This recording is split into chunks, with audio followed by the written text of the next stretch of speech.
शरीर मिल सकता है, शरीर प्राप्त हो सकता है, पर भजन मिलना, भजन प्राप्त करना ये कठिन है।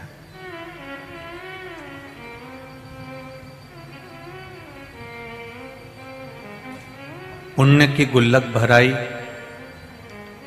सत्कर्म की गुल्लक भराई, भजन की गुल्लक भराई, तब जाकर कहीं बड़ोदरा वालों के भाग्य में ये शिव महापुराण की कथा आई है।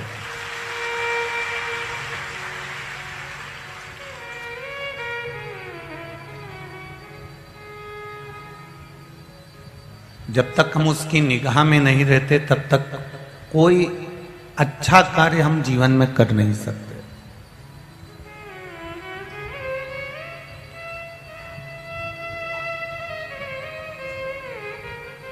हम पर उसकी दृष्टि है, हम पर उसकी निगाह है, और उसकी दया की दृष्टि हम पर है तो हम कोई अच्छा कार्य कर पाए।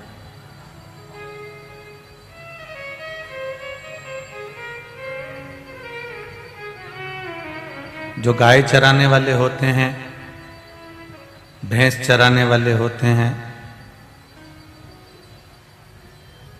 बकरी चराने वाले होते हैं, उधर बड़ौदा के आसपास में भी आते होंगे। हमारे यहाँ उधर मध्य प्रदेश में तो आते ही हैं, परंतु मुझे उम्मीद है कि इधर भी आसपास में ऊंट लेकर, भेड़ बकरी लेकर, गाय लेकर, भैंस लेकर आते हैं और वो चराते हैं।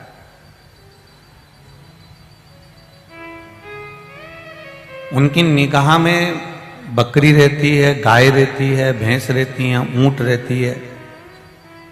जैसी उनकी निगाह हटती है, वो भैंस, वो बकरी, वो ऊंट कहीं गलत जगह चले जाते हैं तो फिर वो डंडा लेके पीछे दौड़ते हैं।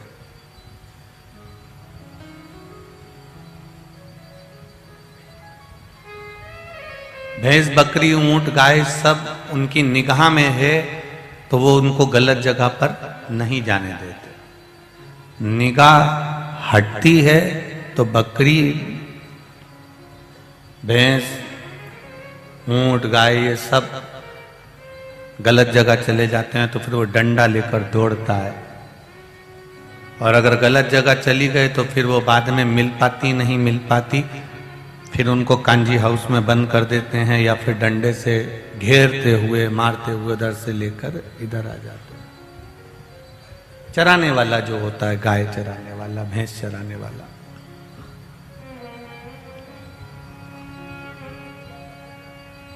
जब तक उसकी निगाह पड़ती रहती है ना तो वो उसको कहीं गलत जगह जाने नहीं देता। उस भैंस को, उस गाय को, बकरा बकरी को, भेड़ को, ऊंट को वो गलत जगह जाने नहीं देता। बस उसकी निगाह जब हट जाती है तब वो गलत जगह पर जाते हैं, फिर वो डंडा से दौड़ कर आते हैं या फिर कांजी हाउस में पड़ जाते हैं। उसी तरह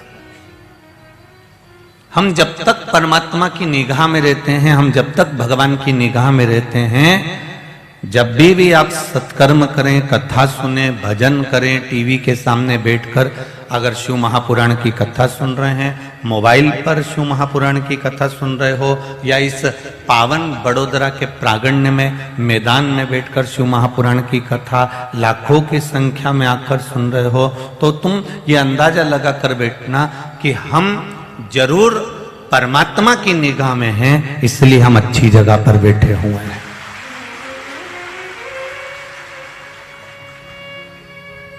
जब उसकी निगाह हट जाती है तब हम गलत जगह पर जाते हैं। फिर हम मदिरा पाने में, मांसाहार में, व्यसन में, व्रतियों में, जुए में, गलत काम में, वो निगाह में रखता है तो किसी की सामर्थ्यता नहीं है कि ये गलत जगह चले जाए। जिस दिन आप गलत जगह चले जाओ उस दिन परमात्मा से कहना, आज मैं आपकी निगाह में नहीं हूं क्या, जो तुमने मुझे गलत जगह भेज दिया, गलत राह पर पहुंचा दिया।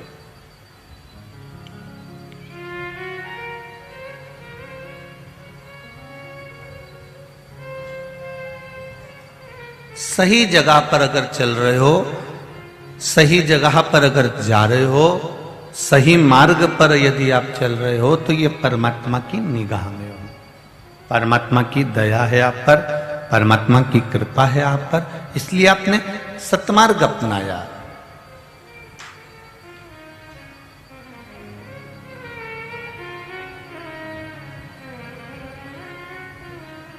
एक साधारण सा रुद्राक्ष लाल धागे में आपने गले में पहन लिया, गले में कोई सोने की चेन नहीं है, कोई हार नहीं है, केवल एक रुद्राक्ष है।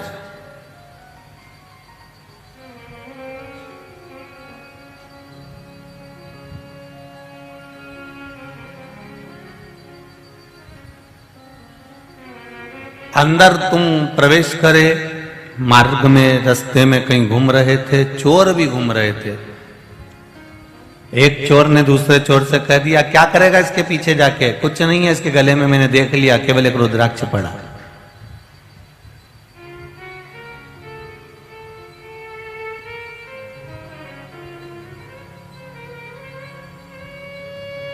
एक रुद्राक्ष केवल तुम्हारे गले में है तो चोर भी तुम्हारे पीछे नहीं पड़ रहा, चोर भी तुम पर दृष्टि नहीं दे रहा, चोर भी तुम्हारे पीछे नहीं आ रहा।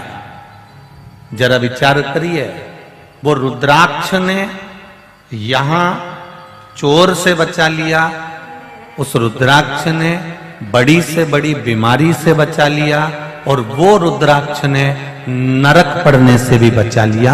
भगवान की शरणागति। एक रुद्राक्ष आपके गले में है तो उसने ये जन्म भी सुधार दिया और वो जन्म भी सुधार दिया।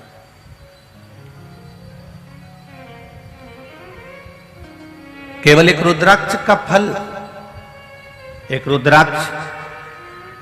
और कभी जिंदगी में शर्म मत करना रुद्राक्ष को धारण करने में, एक रुद्राक्ष पहनने में कभी शर्म मत करो। मृत्यु लोक का ना जाने कितना कितना जीवन हमारा जो व्यर्थ जाता है, उस जीवन को संवारने का काम एक रुद्राक्ष करता है। एक पत्र देखिए,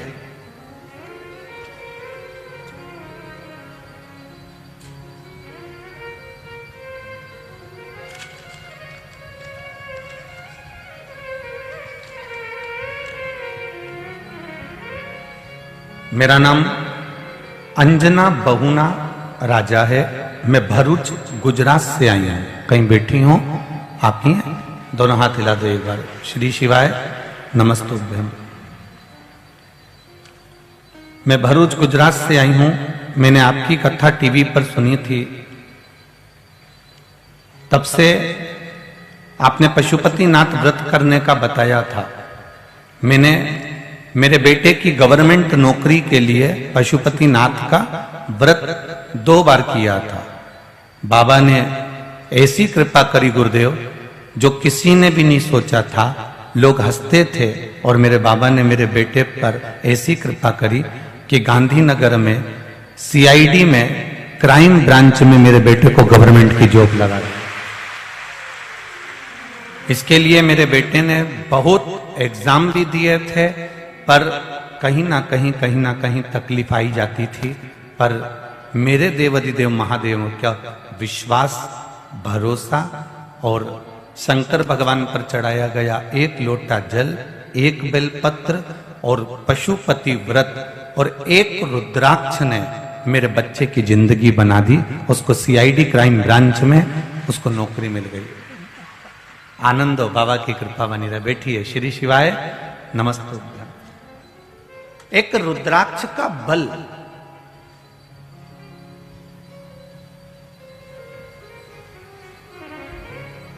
एक रुद्राक्ष का बल।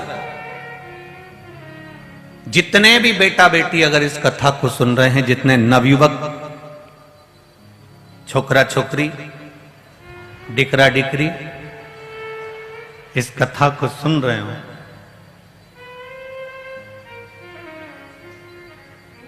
आप बहुत एग्जाम दे रहे हो, बहुत परीक्षा दे रहे हो, हर जगह पर आपको अगर कहीं ना कहीं तकलीफ आ रही है, तो एक बार कहीं मौका मिल जाए, जो रुद्राक्ष तुम्हारे घर में हो, जो रुद्राक्ष तुम्हारे पास में हो, क्योंकि सीहोर का रुद्राक्ष तो अभी नहीं मिल रहा है। सीहोर का रुद्राक्ष को तो आपको 16 फरवरी से 22 फरवरी के बीच में वितरण होगा। पर जो रुद्राक्ष आपके पास में, आप तो वो रुद्राक्ष अपने गले में लाल धागे में धारण करना प्रारंभ करिए। कुछ नहीं तो एक बार प्रैक्टिकल करने में क्या जाता है। पर साथ में शंकर भगवान का भजन, शिव को 1 लोटा जल चढ़ाना मत भूलना, उससे निवेदन करना मत भूलना। उसकी कृपा होती जरूर है। अब ये बहन भड़ूच से पधारी हैं गुजरात से, तो ये कहीं ना कहीं मेरे देवादिदेव महादेव की कृपा, उदारता। उन्होंने लिखा है बहुत परीक्षा देता था, एग्जाम पर एग्जाम देता था, फिर भी शिव ने, जब आपने दिल से करा, दिखावे से नहीं। मेरे शंकर भगवान को जल चढ़ाओ पर छल से मत चढ़ाओ। मेरे शंकर भगवान को जल चढ़ाओ, मना नहीं, पर उसको छल से नहीं चढ़ाना, उसको दिखावे से नहीं चढ़ाना।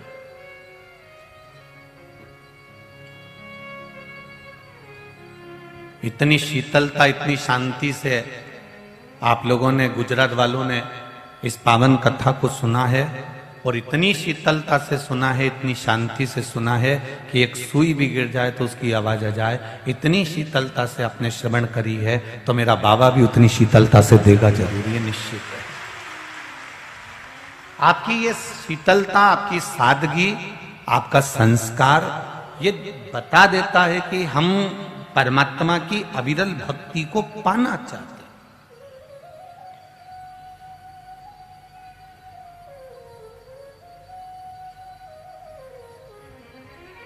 बाहिड़िया परिवार ने तो कथा करवाई है, ये तो कहीं शिव की उदारता हुई तो इस परिवार ने कथा करवाई। पर देखा जाए काव्य बेटे का तो कहीं ना कहीं पुण्य प्रबल हुआ ही था, साथ में बड़ोदरा वालों का भी कहीं ना कहीं पुण्य प्रबल हुआ, तब जाकर ये कथा मिली। और कितना भाग्य की बात है, गुजरात वालों को 2 कथा मिली, एक अभी मिल गई, फिर एक 23 जनवरी को पावागढ़ से 5 किलोमीटर पावागढ़ के पास में ही शिव महापुराण की कथा मिली है।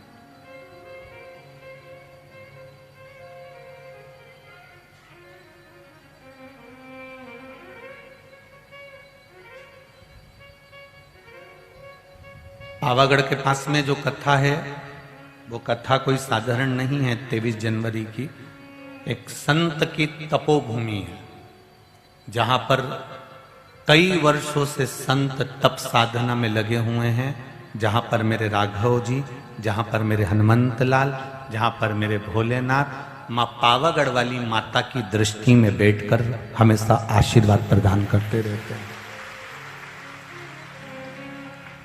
ये कृपा हुई है पावागढ़ वाले पास में माता रानी की करुणा। तो पुण्य है आपका और हमारा कहीं ना कहीं भगवत भजन करने। हम तो ये भी कहना चाहेंगे कि बैठने का स्थान भी अगर निश्चित करता है तो वो करता है।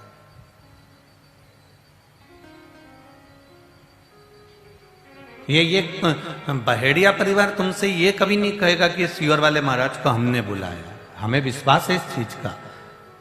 और बहेड़िया परिवार ने तुमको भी नहीं बुलाया और सीहोर वाले महाराज को भी नहीं बुलाया।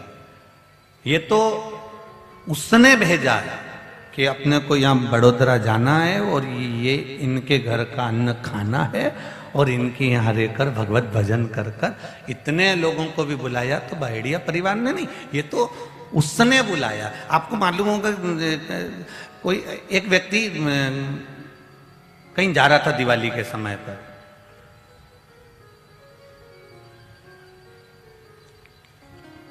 पूछ लिया क्यों रे दिवाली के टाइम कहां जा रहा तुम भी बैग में तैयार करके? अरे गुरुजी नेपाल जा रहा है। हमने कहा बताओ दिवाली का समय है, नेपाल जाके क्या करोगे? अरे गुरुजी कंपनी की तरफ से जा रहा है। तुमने कहा कंपनी की तरफ से जाओ तो मतलब रुकने की व्यवस्था उन्हीं की, खिलाने की व्यवस्था उन्हीं की, पानी की व्यवस्था उन्हीं की, सारी व्यवस्था उन्हीं की। अपन तो कंपनी की तरफ से गए हैं। बस तुम और हम भी कंपनी की तरफ से आए हैं।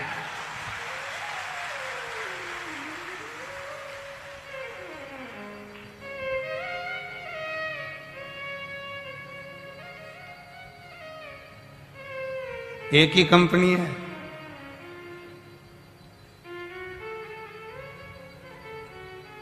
और उस कंपनी वाले ने इस मैनेजर से कहा, काव्य से, काव्य ने अपने असिस्टेंटों से कह दिया चलो।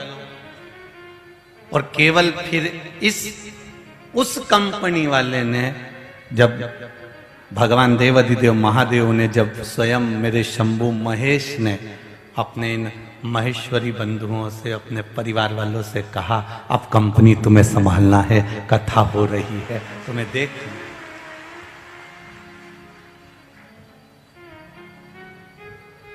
यहां जो चाय पिला रही हैं बहनें, कॉफी पिला रही हैं बहनें, सुबह नाश्ता दे रही हैं बहनें,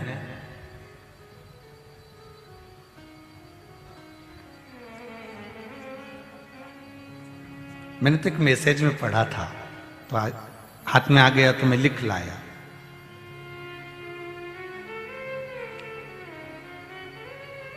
सखी मंडल, ऐसा ही है, कुछ मंडल है, माहेश्वरी समाज के भी हैं कुछ, सखी मंडल है, फिर जालोदा महिला मंडल, भजन मंडली, फिर जलवाड़ी सुधा जयंती मंडल भी है, फिर महेश्वरी समाज की महिलाओं का मंडल भी है। कितना कितना इन लोगों ने कितना भाव से, आनंद से सेवा दे रही हैं। कितना आनंद है इनकी सेवा। और एक बार बहेड़िया परिवार को मैं साधुवाद देना चाहूंगा, आपके परिवार को, तीनों भाइयों को और पूरी समाज को, कि जितने लोग भी यहाँ पर आए हैं और जब वो भोजन करने के लिए भोजन के पंडाल में जाते हैं, आपका पूरा समाज उनके आगे हाथ जोड़कर खड़ा रहता है। आराम से पाइए, आनंद में, कोई चीज के लिए मना नहीं। और ये मेरी बहनों ने ना चाय के लिए मना करा, ना कॉफी के लिए मना करा। एक कोई भाई हैं जो पूर्ण तरह से चाय कॉफी का आनंद करा रहे हैं, बुजुर्ग हैं कोई, उन्होंने भी बड़ा बड़ा भाव दिल से है। ठीक ठीक ठीक ठीक ठीक ठीक। तो ये कहीं शिव कृपा है, कहीं शंकर की उदारता, कहीं दया। और यही आनंद होना चाहिए। इससे हमको देखने को मिला कि समाज की एकता किसको कहते हैं, समाज का प्रेम किसको कहते हैं, एक आनंद किसको कहते हैं, वो समझ में आता है। आप और हम, उसने यहां पर भेजा है तो आए हैं।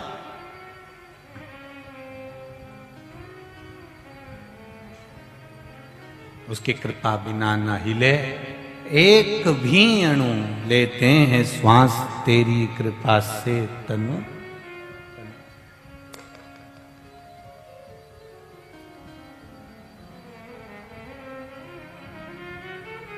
जब भी राजू भाई के साथ में, काव्य के चाचा ताऊ के साथ में, पिताजी के साथ में, जब समाज के लोग, माहेश्वरी समाज के बंधु वहां पहुंचते थे सीहोर, तो वो कहते थे गुरुजी कथा बहुत आनंद में होगी, वहां पर व्यवस्था, बहुत बड़ा ग्राउंड है और बहुत अच्छे से, पर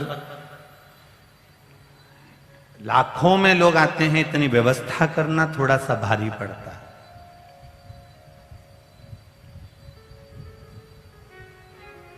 पर ये शिव की कृपा रही है बहेड़िया परिवार पर और सब पर की कथा। आज कौन सा दिन हो गया कथा का? 5वां। कल 6ठा दिन हो जाएगा। कल की कथा तो यही टाइम रहेगी, पर परसों की कथा समापन वाले दिन की, विराम वाले दिन की, सुबह 9 बजे से 12 बजे तक हो जाएगी। फिर तुम अपने घर में सियोर वाला महाराज,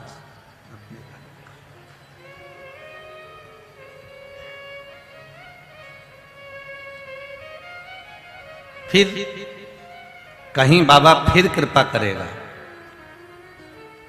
और जितने लोग इस कथा में बैठे हैं, ये मेरा विश्वास करता है,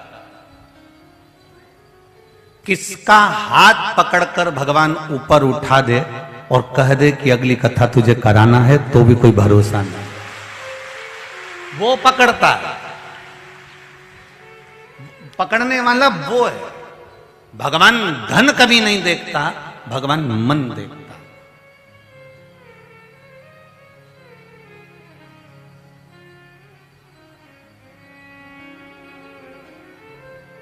केवल मन। राजू भाई, ये कथा के बाद में जो 12 तारीख से बैतूल में कथा है, वो कथा एक सरकारी नौकरी करने वाला साधारण सा परिवार जो केवल गवर्नमेंट जॉब करता है, लगभग 25-30 हजार रुपये उसको महीना मिलता है, उन्होंने ली। और इसके बाद में एक कथा छत्तीसगढ़ में एक व्यक्ति ने ऐसे ने ली है कि ना तो उसकी गवर्नमेंट जॉब है, ना कहीं सर्विस है, ना कोई दुकान है, ना कोई नौकरी है, दूसरे की दुकान पर काम करता है, तो भी उसने शिव महापुराण की कथा।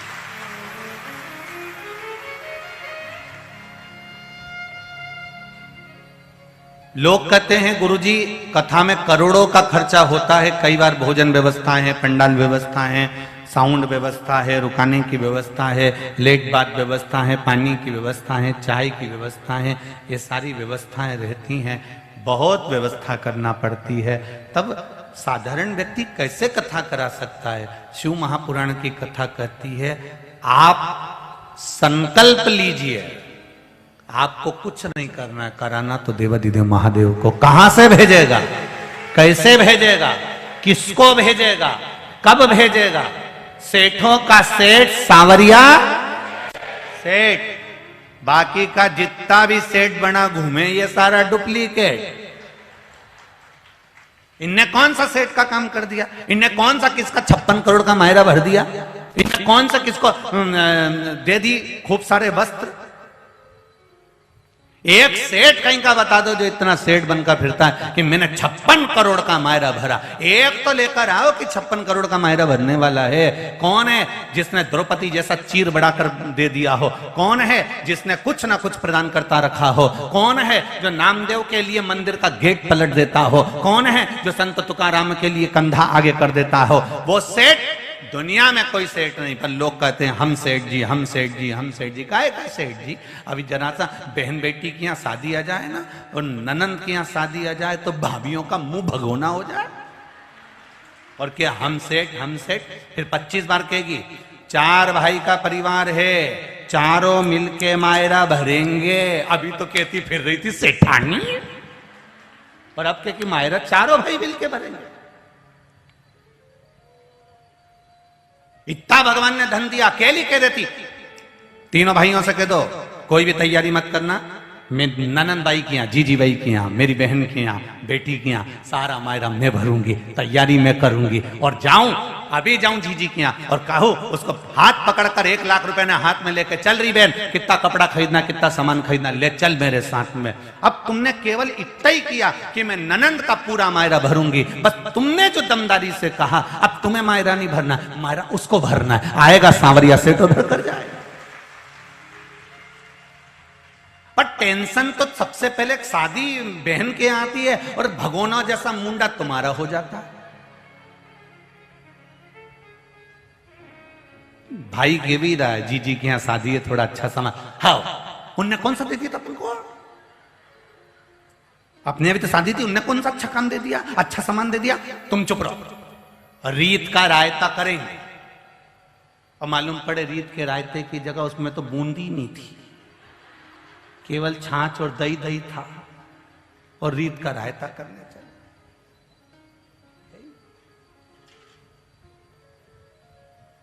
खुश होकर करो, प्रसन्नता में करो।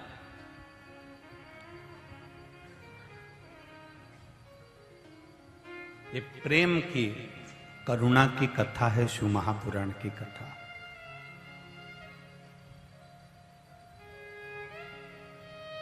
जब व्यक्ति माया में फंसता है तो उसको नरक भोगना पड़ता है। जब व्यक्ति महादेव के प्रेम में फंसता है तो उसको सारे बैकुंठ का सुख भोगना पड़ता है। ये उसके लिए नरक का रास्ता नहीं खोलता है। सारी समस्या का हल एक लोटा जल आप जब भगवान शिव को दे रहे हो, दिल से समर्पित कर रहे हो, मन से प्रदान कर रहे हो, तो वो सुख देगा, ये निश्चित है।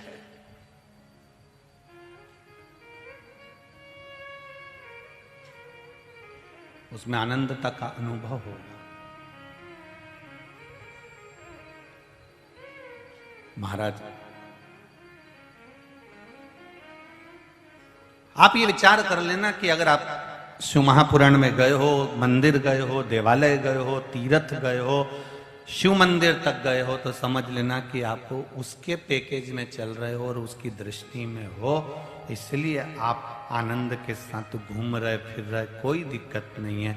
कितना आजकल के जमाने में तो हमने देखा है, आपने भी देखा होगा, बड़ोदरा की जीजियों और जितने जी जाहुन बैठे हैं, इनने भी देखा होगा। आजकल नई नई कंपनी आ गई है, ऐसी कंपनी कि तुम्हें बद्रीनाथ की यात्रा में जाना है या सोमनाथ जी की यात्रा में जाना है या आपको गोवा जाना है या आपको नेपाल जाना है, ऐसी कंपनी है जो यहाँ पर पैसा तुमने बस जमा कर दिया, एक बार तुमने पैसा जमा कर दिया, फिर तुम वहां उतरते से तुम्हारे लिए गाड़ी तैयार है। बोलो रे, ऐसी कंपनी है कि नहीं? अरे मुंडा से तो बोलो, है ना ऐसी कंपनी? एक बार पैसा जमा कर दो तो वहां तुम्हारे लिए गाड़ी आ जाएगी, होटल की बुकिंग हो गई, कहाँ ठहराना है वो बताएगा, कहाँ ले जाना है वो बताएगा, तुम्हारी अटैची भी वही उठाएगा, सब काम वो करेगा। पहले के जमाने में ऐसा होता था कि पोटली बांध के कपड़े भी ले चलो ने, बर्तन भी ले चलो ने, सत्तू भी ले चलो ने, चावल भी ले चलो ने, दाल भी ले चलो, बनाना पड़ेगा। आज के जमाने में ऐसा काम नहीं। आज का जमाना तो VIP। इन्होंने केवल पैसा जमा करा और सारा सामान, अटैची उठाने वाला भी, चाय लाकर देने वाला भी, सरजी सरजी सरजी सलूट मारने वाला भी तुम्हारे सामने होगा। बस जैसे एक बार पैसा जमा कर दो तो वो तुम्हारा सरजी सरजी करता रहता है, उसी तरह एक बार शिव महापुराण की कथा सुन लो और शंकर पर एक बार जल चढ़ाना चालू कर दो, फिर वो सारे मार्ग खोल देगा। होटल भी मिलेगा, न टिफिन भी मिलेगा, न गाड़ी भी मिलेगी, न बंगला भी मिलेगा, सब जगह मिलेगा। बस पुराने लोग सामान लेकर चलते थे, आज के लोग चतुर हैं, ये सामान वामान लेके नहीं चलते, ये तो केवल जेब में 2000 के नोट की एक गड्डी फंसाते। और इन्होंने जेब में 2000 के नोट की गड्डी फंसाई, फिर ये रूम जी सर, भोजन जी सर, गाड़ी जी सर, क्योंकि जेब में क्या फंसी है? बोलो बोलो, जम के बोलो। 2000 के नोट की गड्डी। जब 2000 के नोट की गड्डी से होटल, गाड़ी, भोजन सब मिल सकता है, तो 2 अक्षर के राम नाम से भी सब कुछ मिल सकता है।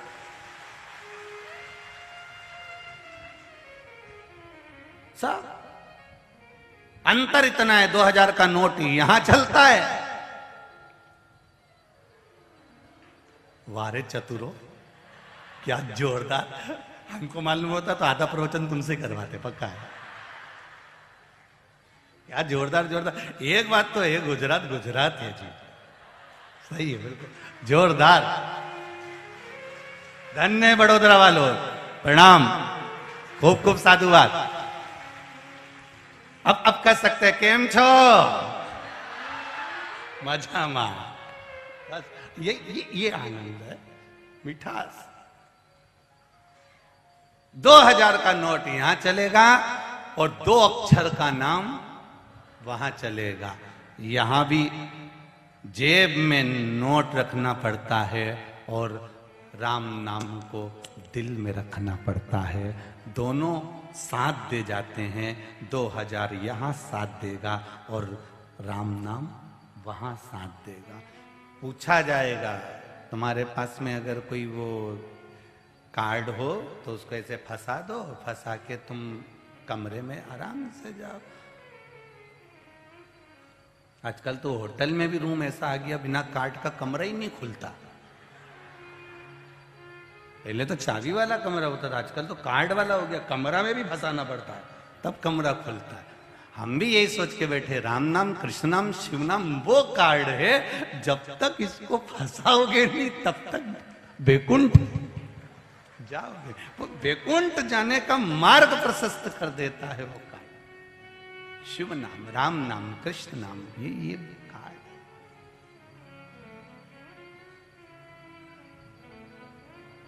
मैंने तेरे ही भरोसे ओ बाबा तेरे ही भरोसे हवा बिच उड़ती जावांगी बाबा डोर हथों छड़ी ना मैं कटी जावांगी भोले मैं तेरी भगत शंभो में तेरी भगत। हम कहां बैठे हैं? ये उसकी कृपा से बैठे हैं।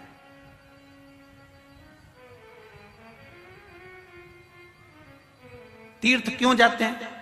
कथा में क्यों जाते हैं? संतों के पास क्यों जाते हैं? कहीं कहीं सिद्ध जगह होती है। जैसे बहेड़िया परिवार कह रहा था, हमारे बड़ोदरा में नवनाथ है, भगवान शंकर के मंदिर बने हुए, गुरुजी बड़े सिद्ध हैं बहुत। फिर यहां से दूर चले जाओ तो कुबेर भंडारी का मंदिर भी बड़ा सिद्ध है गुरुजी। आगे जाओ तो पावागढ़ वाली माता का मंदिर भी बड़ा सिद्ध है। फिर कहा हमारे यहाँ स्वामी नारायण भगवान का मंदिर भी बड़ा सिद्ध है गुरुदेव। फिर कहा हमारे यहाँ गोवर्धन नाथ जी की हवेली है, ठाकुर जी की हवेली, वो भी बड़ी सिद्ध है गुरुदेव। सिद्धता आई कैसे?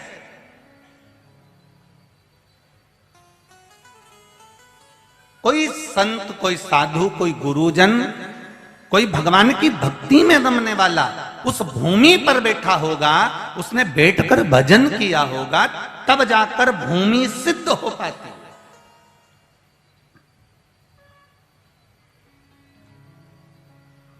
और सरल भाषा में चलो, ये तो ठीक है अपनी जगह पर, और सरल में चलो, जिसकी जमीन उपजाऊ नहीं होती, जिसके पास में खाद नहीं होता, जिसके पास में पैसा नहीं होता खाद डालने के लिए, वो क्या करता है? वो किसान क्या करता है? फिर राजस्थान से कोई ऊंट और भेड़ लेकर आता है,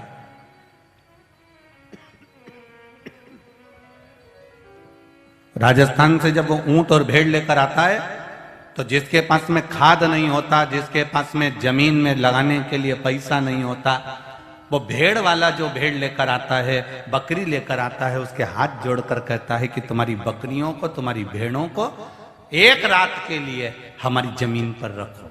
बोलो रे, सही है कि गलत है? एक रात्रि हमारी जमीन पे तुम्हारी भेड़ बकरी को रखो। क्यों? उसके पास में खाद नहीं है, उसके पास में जमीन में लगाने के लिए पैसा नहीं है, उसके पास में यूरिया खाद कुछ नहीं है, वो तो गरीब बड़ा बेचारा। तो उसने कहा एक काम करो, ये बकरी, ये भेड़, ये ऊंट आप हमारी जमीन पे एक रात्रि के लिए रखो।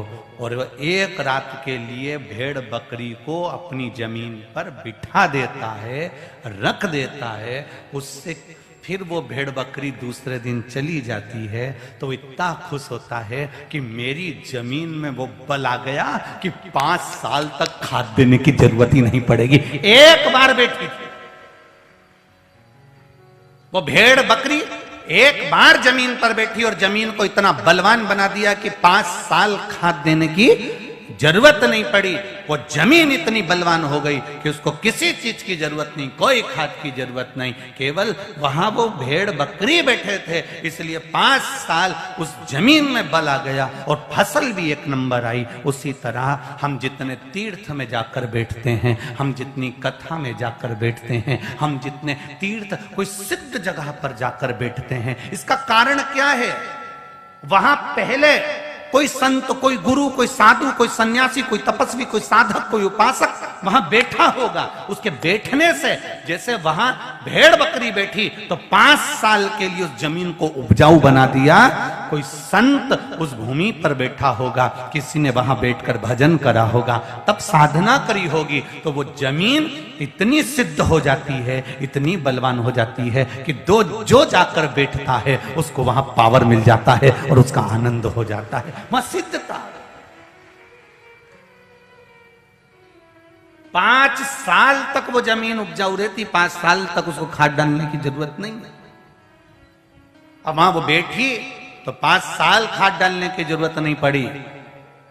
तीर्थ जाकर हम बैठते हैं, संतों के पास जाकर बैठते हैं, सदगुरुओं के पास जाकर बैठते हैं, कथा में जाकर बैठते हैं। वहां जब हम बैठते हैं तो इतने सारों में कोई ना कोई एक सिद्ध ऐसा आता है जो केवल कथा का रसतत्व लेने आता है, देव अधिदेव महादेव से मिलन के लिए आता है। उसके पांव पंडाल में पड़ जाते हैं और अपन सब एक दूसरे के पास पास में बैठते हैं तो उसकी तरंग हम में आ जाती है और हमारा भी कार्य सिद्ध हो जाता है। इसलिए हम पंडाल में पहुंचते हैं। कई लोग कहते हैं गुरुजी आस्था चैनल पर कथा आ रही है, फेसबुक यूट्यूब पर चल रही है, इतनी भीड़ पंडाल में पड़ रही है, इतनी भीड़ पड़ रही है, हम लोग यहां से सुन ले। हमने कहा सुनो, आस्था चैनल पर सुनो, फेसबुक यूट्यूब पर सुनो, पर अपने नगर में अगर कथा हो तो भले 1 दिन के लिए जाओ, 2 दिन के लिए जाओ, आधे घंटे के लिए जाओ, पर अपने क्षेत्र में कथा हो तो जरूर जाओ। क्यों? अगर ये डोरी लंबी है और इसका पिलक सही जगह फिट हो गया तो ये पक्का है कि पंखा चलेगा जरूर। जाओ तुम एक बार, अगर अपने नगर में कथा, अपने क्षेत्र में कथा हो, 50 किलोमीटर, 100 किलोमीटर, 150 किलोमीटर, 200 किलोमीटर दूर भी कथा है, 300 किलोमीटर दूर भी है, तो एक बार विचार करना कि मेरे को जाना मेरे नजदीक में, मेरे पास में, मैं जाऊंगी, पहुंचूंगी। क्यों? इतने सुनने वालों में से कोई एक अगर ऐसा धर्मात्मा आ गया, एक पुण्यात्मा आ गया जो शंकर का प्रिय है, जो शिव का आनंदित है, उसकी तरंग, उसके पांव की रज, उसके चरणारविंद की रज अगर हमारे शरीर तक भी पहुंच गई तो हमारा कल्याण निश्चित है। फिर बाबा हमारा आनंद देगा। करोड़ों लोग एक साथ भगवान का भजन करते हैं, लाखों लोग कीर्तन करते हैं।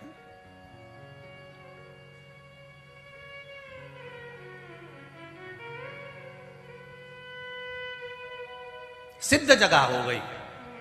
कई लोग कहते हैं गुरुजी वो कुबेरेश्वर धाम आपका सीहोर का, अब वहां हम लोग गए, वहां से मिट्टी लाए, हम ये करे, हम वो करे, हम वहां से कंकर लिया, उसका आनंद हमको मिला, उसका फल हमको मिला, वहां ऐसा क्या है? हम कहते हैं कुछ नहीं, केवल वहां बैठकर जो भजन करने वाला है, श्री शिवाय नमस्तुभ्यम, वहां जो भूमि का कंकर शंकर है, वहां केवल भजन करने वाला केवल दिल से पहुंच जाता है। एक पत्र आया देखिए,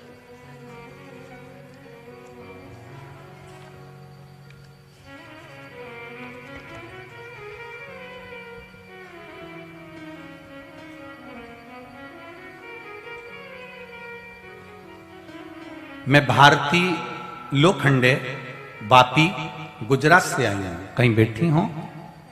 भारती जी लोखंडे वापी गुजरात से आई हूं। कहीं बैठी हो तो हाथ जरूर हिलाइएगा। जिस भी पंडाल में बैठी हो हाथ जरूर हिलाइएगा। मैं भारती लोखंडे वापी गुजरात से आई हूं। मेरा मोबाइल नंबर ये है। गुरुदेव, मेरी बेटी 3 साल की है, पिछले महीने उसके पेट में तेज दर्द हुआ और हम तुरंत हॉस्पिटल गए।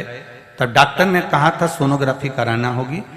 रिपोर्ट में ऐसा लिखा था कि बच्ची के पेट में जो आते हैं वो उलझ चुकी हैं।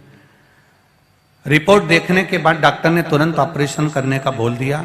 हम ऑपरेशन के लिए तुरंत वापिस से सूरत के लिए निकल पड़े। हम सभी ने श्री शिवाय नमस्तुभ्यम का जाप करना प्रारंभ करा। बाबा से विनती करी कि बाबा, अगर सुना है शिव महापुराण में कि तू संभाल लेता है, मेरी बेटी को भी संभाल लेना। ऑपरेशन थिएटर में बेटी को ले जाया गया तो डॉक्टर ने फिर से एक बार सोनोग्राफी करने का कहा। 1 लोटा जल का भाव क्या होता है गुरुजी मैं उस दिन समझ गई। जब डॉक्टर ने वापिस ऑपरेशन थिएटर में ले जाते समय फिर से सोनोग्राफी कराने का कहा तब सोनोग्राफी की गई तो डॉक्टर रिपोर्ट देखकर हैरान रह गए। भोलेनाथ की कृपा से रिपोर्ट नॉर्मल हो चुकी थी और मेरी बेटी का ऑपरेशन बच गया। ये पत्र है, नीचे लिखा, हम डॉक्टर के वहां से डायरेक्ट सीओर पहुंचे और सीओर का फोटो, वहां का जो काम चल रहा है, हाथी के साथ मेरी बेटी खड़ी है, उस फोटो को भी मैं लगा रही हूं। वो फोटो देखिए गुरुजी, हम वहीं से डायरेक्ट सीहोर गए और कुबेरेश्वर धाम पर जाकर हमने बाबा को विनती करी, बाबा मेरी बेटी को आपने बचा लिया, ऑपरेशन से बचा लिया। सारी रिपोर्ट लगा रही हूं गुरुजी। उस रिपोर्ट में देखिए, एक्सरे में पेट में उलझी हुई आंखें दिख रही हैं और दूसरी रिपोर्ट में सारी डॉक्टर की रिपोर्टें भी उन्होंने लगाई है। एक सोनोग्राफी में जो आंतें उलझी हैं और दूसरी सोनोग्राफी में आंतें सुलझ गई हैं, वो सारी रिपोर्टें उन्होंने यहां लगाई। ये शिव कृपा है। बैठिए, श्री शिवाय नमस्ते।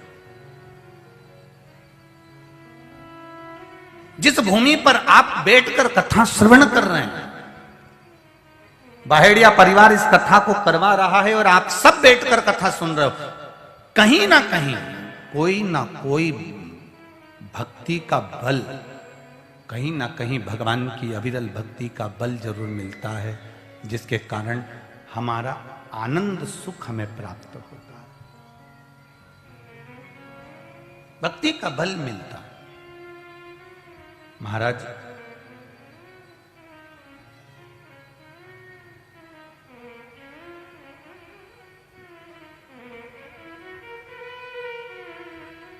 परमात्मा से इतना जरूर कहते रहा करो, भगवान नींद पूरी हो या ना हो पर मेरा स्वप्न पूरा जरूर करना। जो मैंने देखा है, एक बार तेरी भक्ति करने का जो स्वप्न देखा है, एक बार शिव महापुराण की कथा करवाने का जो सपना देखा है, रोज टीवी देखते देखते मेरे भी मन में आता है कि जैसे बहेड़िया परिवार ने कराया, ऐसा एक बार मैं भी आनंद के साथ शिव पुराण कराऊं। ऐसी कृपा करना, ऐसा धन देना, इतने भक्त आए, सबकी व्यवस्था सुचारू रूप से करी, ऐसा मुझे भी वैभव और धन देना कि मैं भी किसी के आगे हाथ न फैलाकर भगवान की ऐसी कृपा हो जाए कि पूरा समाज, पूरा कुल जुड़कर शिव महापुराण की कथा का आनंद कर। बाबा, नींद पूरी हो ना हो पर स्वप्न पूरा तू जरूर करना मेरा महादेव, तेरे ऊपर है महाराज, तू करेगा, ये निश्चित है।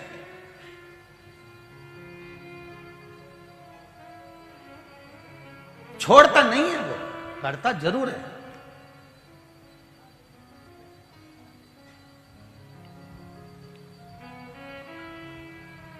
एक बार एयरपोर्ट के अंदर घुस गए, पहुंच गए, प्रवेश कर गए, तुमने अपना एक बार एयरपोर्ट के अंदर चले गए और एक बार तुम्हारा आईडी टिकट मिकट सब बन गया, उसके बाद में सील ठप्पा लग गया, उसने चेक कर लिया, उसके बाद तो जिस फ्लाइट का तुम्हारा टिकट है वो फ्लाइट वाले तुमको ढूंढ के अंदर हवाई जहाज में जरूर भरेंगे, ये निश्चित है। तुम भले बाथरूम में छुप जाओ, चाहे कहीं पे भी छुप जाओ, आवाज लगाएंगे, जी जी कमला बेन, जहां कहीं भी हो तुम्हारी फ्लाइट खड़ी है, फ्लाइट लेट हो रही है, तुम्हारे चक्कर में कमला बेन छुप के बैठी, नहीं जाऊं, जा।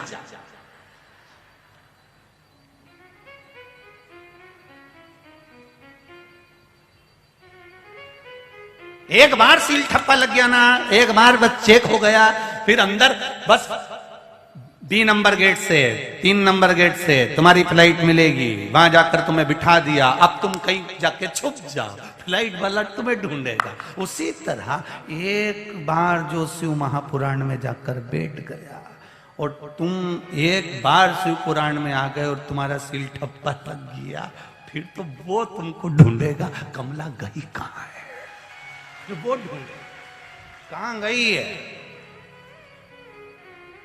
अच्छा, ट्रेन में ऐसा नहीं होता, होता ट्रेन तो चली जाएगी, वो तुम्हारा इंतजार नहीं करेगी। बस गाड़ी में भी नहीं होता, तुम कहीं से भी आ रही हो, किसी ने कहा वो तो आई नहीं, अपन गाड़ी ले चले कि नहीं ले चले, अपन तो चलो रही बता जाएगी, कोई बात नहीं, और तुम तो ऑटो में बैठे बैठे ना, ये चली कथा में, वो किसी का इंतजार करे, ट्रेन किसी का इंतजार करे, पर फ्लाइट उसको मालूम पड़ गया कि तुम अंदर आए हो और फिर तो तुमको ढूंढेगा। गया कहां, अभी तो था, अभी था तो ढूंढो उसको, फिर इसकी फ्लाइट लेट हो रही है, फिर वो ढूंढेगा। उसी तरह एक बार शिव महापुराण की कथा में पहुंच गए, एक बार भगवान की भक्ति में पहुंच गए, एक बार शिवालय तक पहुंच गए, एक लोटा जल लेकर शंकर के द्वार तक पहुंच गए, एक बेलपत्री भगवान शंकर तक लेकर पहुंच गए, उसके बाद में फिर उसको संभालना है, लेकर भी वही जाएगा, संभालेगा भी वही, और फ्लाइट के अंदर कुरकुरा भी वही देगा। फिर अपने कुछ नहीं। फिर तो देवलोक से अप्सराएं जैसे फ्लाइट में घूमे, ऐसे तुम्हारे पास आकर बोलेगी एक्सक्यूज मी सर, क्या दूं आपको, क्या प्रदान करो। फिर अपन वो ऑप्शंस बताएगी कि ये दे दो, कि ये दे दूं, कि ये दे दूं। फिर अपन कह देते काजू दे दो, फिर अपन बोले बादाम दे दो। अपन ने किया हमको तो मैंगो का जूस दे दो, हमें अनार का जूस। अपन ने बोला उसी तरह वो भी पूछेंगे, तूने बड़ोदरा की कथा सुनी थी, शिव महापुराण की कथा सुनी थी, वहां बैठकर कथा ग्रस्तत्व ग्रहण करा था, अब तू कैलाश धाम शंकर भगवान की कथा सुनकर जा रही है, बता तेरे लिए क्या है। कुछ नहीं, बस वंस मोर, एक बार फिर मुझे पृथ्वी पर जन्म दे दो, वही बड़ोदरा में मेरा मन है, एक बार फिर कथा कराऊंगी, फिर कृपा हो उसकी, फिर दया हो उसकी, मुझे फिर श्री शिवाय नमस्तुभ्यम कहना है, मुझे फिर एक लोटा जल शिव को चढ़ाना है।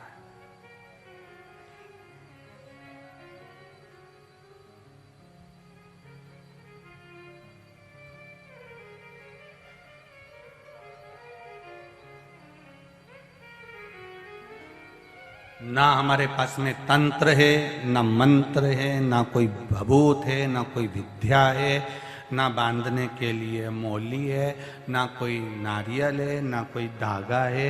यहाँ तो केवल प्रेम का बंधन है देव अधिदेव महादेव से आप। और कई लोग कहते हैं क्यों महाराज ऐसा क्या है तुम्हारे पास में, या लाखों लोग ये काय का प्रभाव, ये प्रभाव मरभाव दिखाने के लिए नहीं आते हैं, ना तो तुम हमको प्रभाव दिखाने आओ, ना हम तुमको प्रभाव दिखाएं, हम तो उसके सहारे पर आते हैं और कथा कर कर चले जाते हैं। बाचता वो है, सुनता वो है, और कथा करवाता भी वही है। केवल अपन निमित्त मात्र हैं, केवल निमित्त। और आपको सीहोर वाले महाराज से मतलब रखना भी नहीं चाहिए। दूसरे महाराज कहें कि हमसे मतलब रखो, उनसे रखो, पर हमारे से मतलब मत रखो। आप मतलब रखो देवाधिदेव महादेव से, आप मतलब रखो सांवरिया सेठ से, आप मतलब रखो चार भुजा नाथ से, आप मतलब रखो नाथद्वारा के नाथ से, आप मतलब रखो पावागढ़ वाली माता से, आप मतलब रखो एकलिंग जी से, आप मतलब रखो द्वारिका के नाथ से, आप मतलब रखो नवनाथ से, आप मतलब रखो कुबेर भंडारी से। तुम्हें किसी व्यक्ति या विशेष से मतलब नहीं रखना है, हमें मतलब रखना हमारे परमात्मा से। और परमात्मा कभी आपको ढोंग और प्रपंच में नहीं पटकेगा, परमात्मा कभी आपको ढकोसले में नहीं ले जाएगा, अंधविश्वास में नहीं ले जाएगा। मंदिर में जाना अंधविश्वास नहीं होता, एक लोटा जल चढ़ाना अंधविश्वास नहीं होता, परमात्मा का भजन करना अंधविश्वास नहीं होता। वो परमात्मा के भजन में लग जाओ बस, और कुछ भी नहीं करना। हम भ्रम में ना पड़े, हम भगवान की भक्ति में पड़े। और जिस दिन हम भगवान की भक्ति में पड़ गए उस दिन हमें सुख का अनुभव हो जाए। कई जगह पर लोग भटक जाते हैं, खूब भटकते हैं साहब, बहुत भटकते हैं।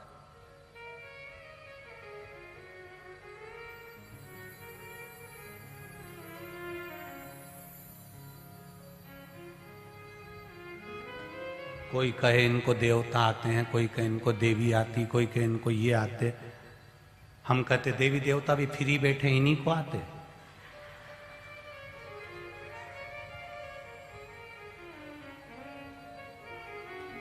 जब तो हम छोटे थे सोमानी जी, एक बार एक गांव में कथा करने गए, वहां सबको आ गए, वो व्यासपीठ के सामने खूब चिल्ला चोट करे कि इनको ये आए, इनको ये आए, इनको ये आए। एक बाई बैठी थी माता जी, उसको कुछ नहीं आ रहे थे, बस वही अच्छी थी, बाकी के सब बैठे हुए थे, तो वो भी आ गया, उन्हें भी यूज कर। अब जो उसने यूज किया तो अब हमने संजय महाराज से कहा पूछो जरा इनसे, इनको कौन आया है। तो इतने में सबको सवा रहे थे कि इनको ये देवता आया, उनको भी देवता आया, इनके भी देवता आया। तो वो के यूज करिया, तो उससे पूछा तुम कौन? तो क्या मैं भागवत जी आई। अब बताओ, भागवत की कथा चल रही थी, अब भागवत उसको आ गई। तो हमने कहा बताओ, यही बच्ची थी, सब आते थे, ये और रह गई थी। तो गुरुजी अपन क्या करें? हमने कहा आई गई है तो एक काम करो, 8वां स्कंद का 6ठा अध्याय से बचवा लो, अब अपन उठ जाओ। अब आई गई है तो उनसे कहा चालू करो, तो कि भागवत जी तो गई, उतनी देर में चली भी गई। तब भी आई थी, 15 मिनट में नहीं रुकी, गई। कथा फिर जारी। कहां हम पड़े हुए हैं, कहां हम जा रहे हैं? जरा विचार तो करो, किस किस और हम चढ़ते चले जा रहे हैं। हम भगवान को छोड़कर, परमात्मा को त्याग कर, हम किस भ्रम की ओर जा रहे हैं, हम किस मार्ग की ओर भटक रहे हैं। सेठों में सेठ, सांवरिया सेठ, वो बैठा है ठाठ से, द्वारका नाथ बैठा है ठाठ से, चार भुजा नाथ बैठा है ठाठ से, मेरा भोलेनाथ बैठा है ठाठ से, मेरा राम कृष्ण बैठा है ठाठ से। वो कभी नहीं कहता कि मैं कहीं आऊंगा, वो तो एक बात कहता है, तू मेरे मंदिर तक आ, तेरे दरवाजे पर खड़े रहना मेरा काम है। मैं राजा बलि के दरवाजे पर खड़ा रहा तो तेरे दरवाजे पर खड़ा रहूंगा। हम भटके ना, हम भ्रमित ना हो, हम अंधविश्वास की ओर या ढोंग और प्रपंच की ओर ना जाएं, हम परमात्मा की ओर बढ़े। एक लोटा जल लेकर शिव के मंदिर तक जाने की आदत हमारे घर के छोटे से छोटे बच्चों को डाल दें। घर के एक एक व्यक्ति के मन में, चित्त में ये आ जाना चाहिए कि शिव भक्ति क्या है, शंकर की शरणागति क्या है, शिव का अनुमोदन क्या है, भगवान की अविरल भक्ति क्या है। कहीं गलत जगह हम ना, हम मार्ग से विचलित नहीं। आप एक बार अगर शिव महापुराण में पहुंच गए, एक बार शंकर के दरवाजे पर पहुंच गए, शिव के मंदिर शिवालय तक पहुंच गए, फिर फर्ज उसका है, वो ढूंढेगा और आपको लेकर जाएगा। आपका कल्याण करना उसका काम है, तेरे मंदिर में आना मेरा काम है, और मेरी बिगड़ी बनाना, जम के बोलो जरा, बिगड़ी बनाना तेरा काम है। तेरी चौखट तक में आ ही गया, मुझे दर्शन दिखाना तेरा काम। आगे उसकी मर्जी है, वो दिखाएगा, वो आएगा, उसकी शरणागति हमें मिलेगी, ये निश्चित था। क्यों भटके?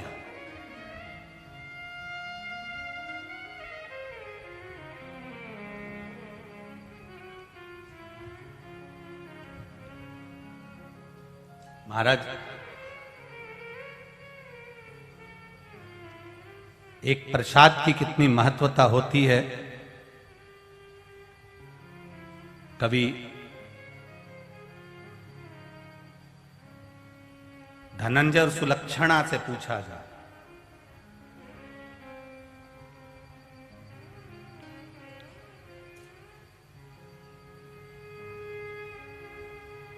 मार्गशीर्ष मास की पूर्णिमा को अन्नपूर्णा जयंती मनाई जाती है, मां अन्नपूर्णा की। पूरे भारत में 21 दिवस का मां अन्नपूर्णा का व्रत भी रहता है।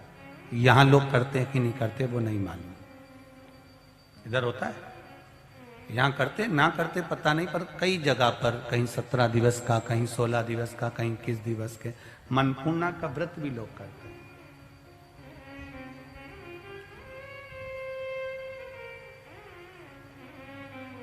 जरा विचार करिएगा, मां अन्नपूर्णा का प्रागट्य क्यों हुआ था? शिव जी को ऐसी कौन सी जरूरत पड़ गई थी जो मां अन्नपूर्णा के दरवाजे पर भिक्षा मांगने पहुंच गए? और जब माता अन्नपूर्णा शंकर भगवान को भिक्षा देना ही नहीं चाहती थी, तो शंकर भगवान उनके दरवाजे पर गए क्यों?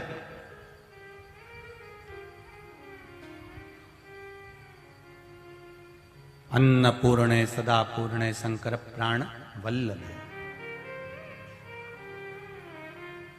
क्या जरूरत पड़ गई? महाराज, मेरे देव अधिदेव महादेव बैठे हैं कैलाश पर, इतना पाप बढ़ गया, संसार में इतना पाप बढ़ गया, इतना पाप बढ़ गया कि पृथ्वी ने अन्न देना बंद कर दिया, झरनों ने, नदियों ने, सरोवर ने, तालाब ने जल देना बंद कर दिया। कुएं, बावड़ी, तालाब जल नहीं दे रहा है, पृथ्वी अन्न नहीं दे रही है।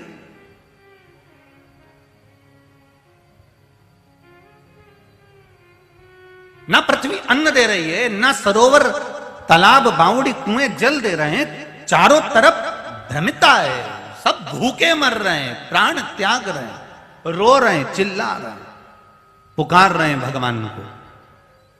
गई खबर भगवान के पास में,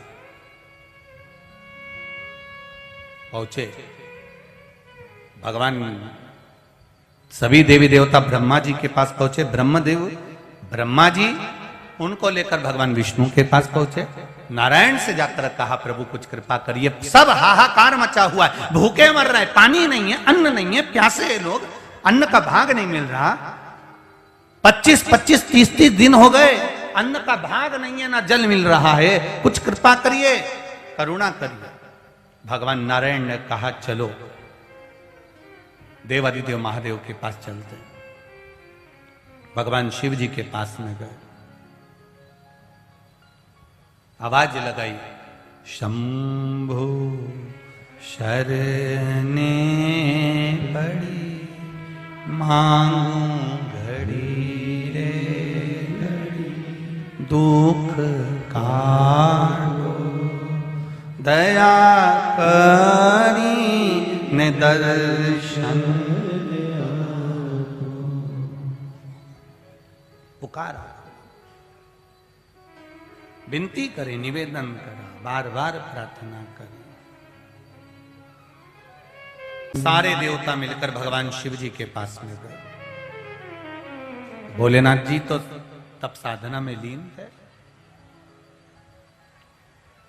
पूछा, क्या बात है, क्या हो गया, कैसे आना हुआ आपका यहां पर, कैसे पधारे हो? भगवान ब्रह्मदेव और भगवान नारायण ने कहा, पूरे ब्रह्मांड में अन्न की कमी हो गई है, जल की कमी हो गई है, ना भोजन मिल रहा है, ना पानी मिल रहा है, चारों तरफ हाहाकार मचा हुआ है। प्रभु करुणा करिए, दया करिए। और जब तक आप कृपा नहीं करेंगे, आप करुणा नहीं करेंगे, तब तक कुछ होने वाला नहीं है। देवादिदेव महादेव ने कहा, आप चिंता क्यों करते हो, जाओ सब, और सब जाकर भगवत स्मरण का जो सुख है उसमें लग जाओ, अपने अपने कर्म में लग जाओ। शिव महापुराण की कथा एक बात बहुत अच्छे से कह रही है। शिव महापुराण की कथा बहुत भाव से एक बात कहती है, और आप सबके लिए, हम सबके लिए कह रही। कर्म प्रधान है, पर हम अपने कर्म से कभी पीछे मत हटो, ये शिव महापुराण की कथा कहती है। काम छोटा से छोटा हो, चाहे कितना भी कैसा भी कर्म हो, उसको हमें करना है। और जब कर्म करने की ललकता होती है ना, तो व्यक्ति उसको आगे बढ़कर करता है।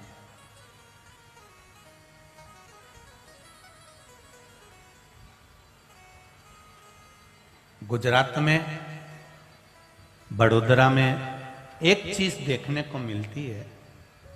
देखो, जो चीज अच्छी लगती है वो कह देना चाहिए, उसमें कोई दिक्कत वाली बात है नहीं। कह राजू भाई, सही लग रहे थे।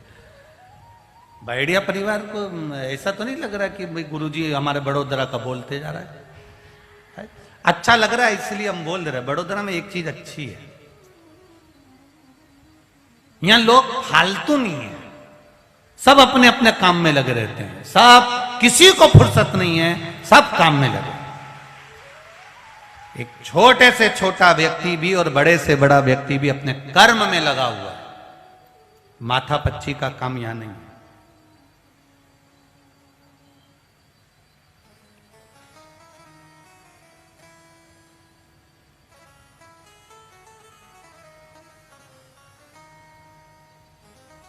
उस दिन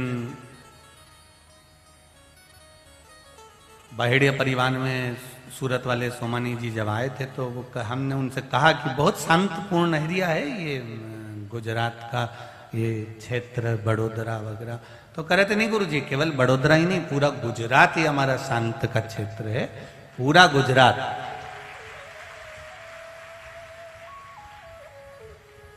और गुरुजी बता रहे थे सोमानी जी की यहां पर माताएं जेवर पहन के भी अगर रात्रि को भी निकलती हैं तो गुरुदेव किसी की सामर्थ्यता नहीं कि कोई उनके गले की ओर हाथ बढ़ा ले। इतना सेफ है हमारा गुजरात, इतना सेफ, इतनी सुरक्षा है, बहुत बढ़िया। जब हम यहां से गाड़ी में से जाते हैं तो माताएं ऐसा करती है, आज हम कर लेते हैं, आज हम कर लेते हैं, ऐसी करती है ना।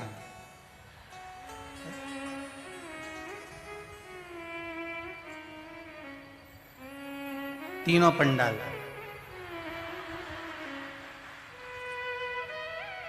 और बाहर वालों भी,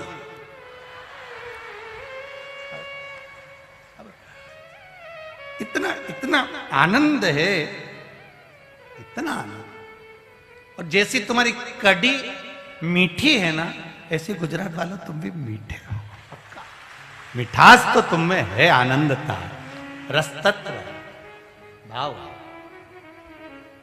बस ऐसा ही प्रेम मेरे शिव के प्रति, मेरे भोलेनाथ के प्रति, भगवान के प्रति बना रहे। यही जीवन का एक आनंद सुख है, यही रसतत्व है।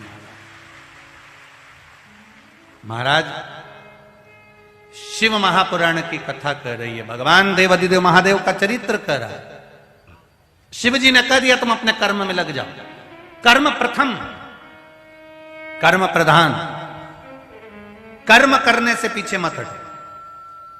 तुम मेहनत करो, कर्म करो, फल मेरा देवाधिदेव महादेव अवश्य देगा, ये निश्चित है।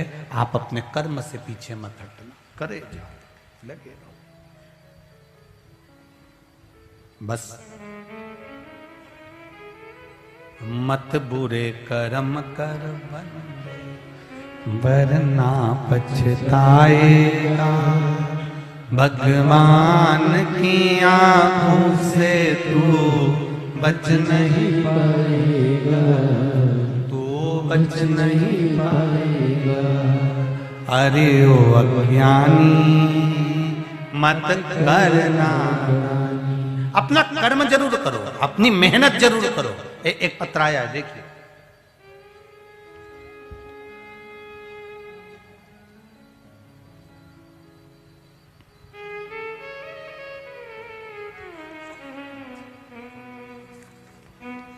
शंभो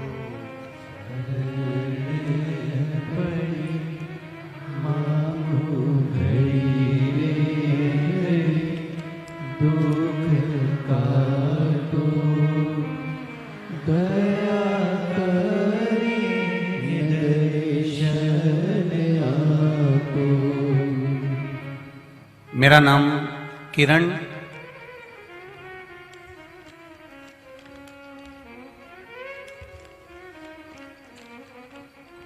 किरण श्रवण कुमार जांगीड़ है। मैं बड़ौदा की निवासी हूं, कहीं बैठी हो तो हाथ हिलाइएगा। मेरा नाम किरण श्रवण कुमार जांगीड़ है, मैं बड़ौदा की निवासी हूं। बहेड़िया परिवार को धन्यवाद देना चाहती हूं गुरुदेव। बहुत समय से सोच रहे थे और बाबा ने हमारी सुन ली और बहेड़िया परिवार द्वारा ये कथा हो गई, उनको बहुत बहुत साधुवाद। कहीं बैठी हो तो हाथ हिलाइएगा। किरण श्रवण कुमार जी जांगीड़, बड़ौदा निवासी, कहीं बैठी हैं? हाथ हिला देना अगर कहीं बैठे हो। आप ही हैं? ठीक है। श्री शिवाय नमस्तुभ्यम, दोनों हाथ हिला दो ऐसा, एक बार ऐसा हाथ हिला दो, ठीक है। श्री शिवाय नमस्तुभ्यम। मेरे दो बच्चे हैं, एक बेटा और एक बेटी है। मेरा बेटा ऋषि सीए की पढ़ाई कर रहा था। बाबा उसका हृदय टूट चुका था उस पढ़ाई को करते हुए। आपके बताए अनुसार बेलपत्र पर शहद लगाकर शिव जी को चढ़ाना, कंकर को शंकर मानकर पूजन करना, एक दाना चावल को शंकर को चढ़ाना प्रारंभ करा, एक लोटा जल चढ़ाकर मेरा बेटा भगवान देवाधिदेव महादेव के मंदिर जाता। पढ़ाई में पीछे नहीं हटा गुरुजी, विद्या तो अध्ययन करता था, दिन रात लगा रहता था, सब कुछ पढ़ाई करता था, पर पढ़ाई के साथ में जब वो हारा तब उसको महादेव ने दिया सहारा, और उसने एक लोटा जल चढ़ाकर मेरे बेटे ने सीए को आखिर उत्तीर्ण कर ही लिया। ये मेरे देवाधिदेव महादेव की कृपा है। गुरुदेव जब सीए की पढ़ाई कंप्लीट हो गई, उत्तीर्ण हो गया, बेटे ने कहा मां नौकरी के लिए एक बार और देवाधिदेव महादेव से प्रार्थना करते हैं, और भगवान की कृपा ऐसी हुई गुरुदेव कि एक बड़ी कंपनी से इंटरव्यू देना उसने प्रारंभ करा, और एक बड़ी कंपनी में जब इंटरव्यू दिया तब उसका मन लगा कि हो सकता है कि ये कार्य ना हो, पर एक लोटे जल पर जो भरोसा था गुरुदेव, आखिरी में उस बड़ी कंपनी में उसका कॉल आ गया और मेरा बेटा का सिलेक्शन हो गया, मेरे बेटे की नौकरी लग गई। मैं बाबा को यहां प्रणाम करने के लिए आई हूं। बाबा जिस कंपनी में मेरे बेटे का हुआ है वहां 250 लोगों में से केवल मेरा बेटा अकेला चुना गया है, इतनी बड़ी कंपनी में मेरे बेटे का हुआ है। मैं बाबा को धन्यवाद। मेरा 22 वर्ष का बेटा, फल तो सबको मिलता है गुरुदेव, परंतु पढ़ाई विद्या सब कुछ है, पर प्रभु को याद कर कर जो मेहनत करता है, मैंने देखा है शंकर उसका हाथ जरूर पकड़ता है। ये शिव है, ये ओघड़ी, ये दया, शिव भक्ति, भगवान शंकर का गुणगान, भगवान शिव का स्मरण, ये शिव भक्ति का फल है। कर्म करो, खूब करो, मेहनत करने में बिल्कुल पीछे मत हटो, पर उस मेहनत के साथ में, उस मेहनत के संग संग भगवान देवाधिदेव महादेव का भजन भी करो। कारण जब कहीं आपको कहीं ऐसा लगेगा कि मैं कहीं ना कहीं डाउन हो रहा हूं, कहीं ना कहीं मेरा विल पावर कमजोर हो रहा है, कहीं ना कहीं मुझे बल प्राप्त नहीं हो रहा है, कहीं ना कहीं मुझे लग रहा है कि मेरी मेहनत का भी फल नहीं मिल रहा है, तब मेरा देवाधिदेव महादेव उस जगह पर धक्का लगाने के लिए तुम्हारे पास होगा, ये निश्चित है। करो।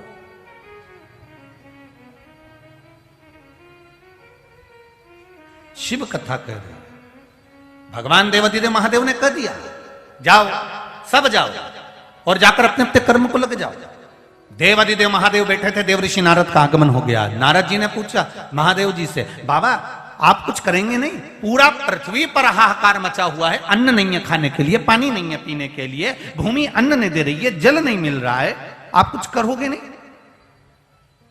देवाधिदेव महादेव ने कहा, भगवान शिव जी ने कहा पहले मुझे देखने दो, आखिर कारण क्या पड़ गया ऐसा कि पृथ्वी ने अन्न देना बंद कर दिया, सरोवर बावड़ी कुओं ने पानी देना बंद कर दिया, कारण क्या बन गया ऐसा? भगवान देवाधिदेव महादेव पार्वती जी को नंदी पर बिठाकर भ्रमण के लिए निकलना प्रारंभ किया।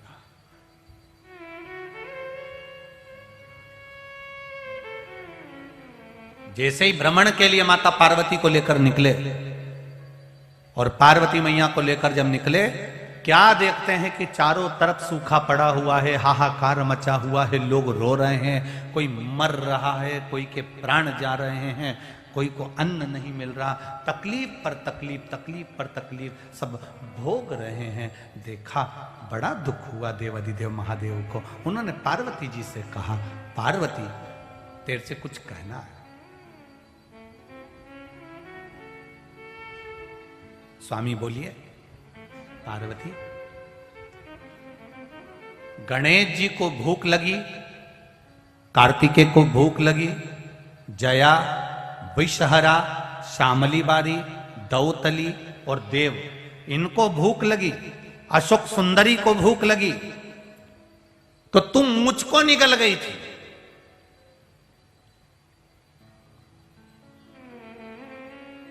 और कुछ देर के लिए तू विधवा हो गई थी, बेधव्य हो गई थी। फिर अपनी नासिका से तूने मुझे प्रकट करा। मेरा नाम ध्रुमवान हुआ, तेरे नाम धूमवती हुआ। तू ध्रुमावती माता बन गई, मैं ध्रुमवान बन गया। पार्वती, आज फिर इस संपूर्ण विश्व के कल्याण के लिए तेरी जरूरत है। पार्वती ने कहा, प्रभु बोलो तो सही, मुझे क्या करना पड़ेगा? तू इस पृथ्वी के पास जा और पृथ्वी से पूछ कि आखिर वो अन्न क्यों नहीं दे रही है। एक स्त्री का भाव एक स्त्री ही समझ सकती है। एक नारी की दशा को नारी ही जान सकती है।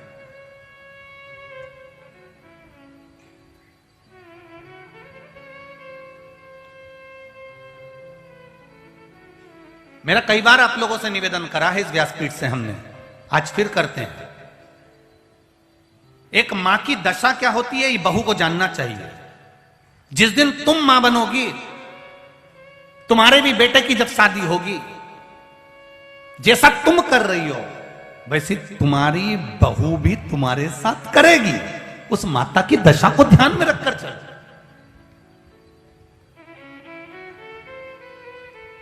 हमने तो कह दिया कि सास बेकार है, सास में अक्ल नहीं है, सास तो ये गलत सोचती है, सास हमारा बुरा सोचती है, सास में बिल्कुल अक्ल नहीं है, सास हमारी ऐसी दिन रात गाली देती है। माना तुम्हारी सास को कह रही हो, आने वाले समय में तुम भी सास बनोगी और तुम्हारी भी बहू आएगी। तो एक कहानी बहुत पहले सुनी थी, वो आपको सुनाने का प्रयास करता हूं। एक घर में बूढ़ा बाप रहता है, पत्नी रहती है, बेटा रहता है, पोता रहता है, पोती रहती है। जरा अच्छे से सुन लेना हो, जितने लोग आस्था चैनल पर सुन रहे हैं, फेसबुक यूट्यूब पर सुन रहे हो, जितने यहाँ बैठे हैं, और जिन्हें नहीं सुनी हो वो भी सुन लेना। कभी तो सुनोगे टीवी पर। जब घर में रह रहे हैं, बहू ने अपने पति से कह दिया, तुम्हारे पिताजी बच्चों को पढ़ने नहीं देते। पापा ने ऐसा क्या कर दिया, पिताजी ने क्या कर दिया? अरे दिन भर खौं खौं लगा रहता, दिन भर खांसते हैं, कहीं कुछ हो रहा है इनको, कहीं कुछ हो रहा है, बच्चों को आवाज लगाते हैं, पानी ला दे, ये दे दे, वो दे दे, बच्चे कोई पढ़ पाना। मेरा एक कहना मानोगे क्या? बोलो। पिताजी को जो पीछे वाला कमरा है ना माली का, उसमें अपन पलंग लगवा देते हैं, एसी लगवा देते हैं, उसमें सब व्यवस्था कर देते हैं, भोजन पानी सब रख देते हैं, गर्म पानी का ये वो, गीजर वीजर सब लगवा देते हैं। आप पापा को वहां रख दो ना, और एक घंटी लगा देते हैं। पिताजी से कहते ना कुछ सामान चाहिए हो तो आप घंटी बजा देना, मैं जाके दिया आऊंगी। तो यहां बच्चों का भी पीछा छूटेगा, पढ़ाई कर लेंगे। ठीक है, बेटे ने घंटी लगा दी, एसी लगवा दिया, कूलर वगैरह जो भी लगाना था, गीजर वीजर, पलंग डनलप का गद्दा, फर्नीचर सब बना दिया, सब कर दिया। बेल लगा दी, पापा ये घंटी बजा देना, तुम्हारी बहू तुम्हारे लिए सामान ले आएगी। रोज पिताजी घंटी बजा देते, बहू सामान ले देती। बेटे ने अपने पिताजी से कह दिया, एक हाथ जोड़ के निवेदन है पापा, आप उधर मत आना, उधर परेशान मत करना, घंटी बजाना वो आ जाएगी, दे देगी, आप मत आना पापा, आपको मेरी सौगंध है। बेटे ने, पिताजी ने ठीक। 1.5-2 महीने निकल गए। 1.5 महीने के बाद में पिताजी ने घंटी बजाई, बहू नहीं आई। खूब घंटी बजाई, बहू नहीं आई। खूब घंटी बजाई, नहीं आई। पिता पानी को पीने को तरस गया, पानी भी नहीं है, भूख भी लग रही है। आखिरी में शाम हो गई, बहू नहीं आई। पिता पलंग से नीचे गिर गया, तड़पता रहा, जाने के लिए निकल कर नहीं गया, क्योंकि बेटे ने कसम दी थी। बेटा भले कसम ना निभाए, पर बाप कसम निभाना जानता है साहब। बाप कसम निभाना जानता। गिर गया पलंग से नीचे, बेहोश पड़ा हुआ है। बेटा रात को घर पर आया, शाम को ऑफिस से, उसने कहा क्यों? पापा को कुछ चाय पानी नाश्ता भोजन दिया? आज पिताजी ने घंटी नहीं बजाई, मुझे लगता है उनके पास रखा होगा। बहू ने कहा उनके पास रखा होगा, मुझे लगता है। बेटा गया, पीछे बहू भी गई, पीछे बच्चे भी गए। जाकर देखा तो पिताजी पलंग से नीचे पड़े थे। बेटे ने पानी का छिट्टा दिया, बाबूजी बाबूजी, पापा उठो, पिताजी उठो।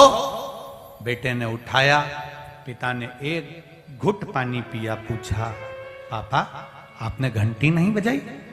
पिताजी कहते हैं बेटा मैंने घंटी तो खूब बजाई, पर मुझे लगता है घंटी के तार को ऊंदरा ने या चूहे ने काट दिया होगा, इसलिए बेचारी बहू नहीं आई।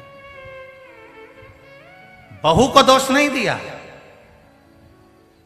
घंटी के तार को ऊंदरा ने काट दिया होगा, चूहे ने काट दिया होगा, इसलिए बहू नहीं आई।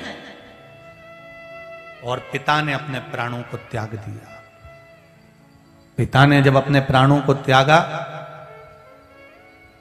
तीसरा दिन हो गया, 10वें दिन घर की सफाई होने लगी। घर के छोटे छोटे बच्चे घंटी और घंटी के तार को निकालकर जेब में रखने लगे। इतने में माँ ने पूछ लिया, ये क्या कर रहे हो? बच्चे बोले, माँ जैसे आपने दादाजी के लिए घंटी लगाई थी, वैसे बहू आपके लिए लगाएगी, उसकी तैयारी करके रख रहे हैं।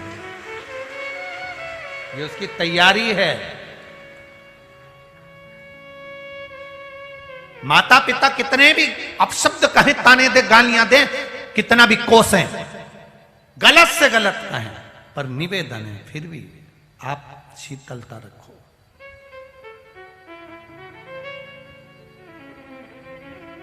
आप शीतलता रख लो।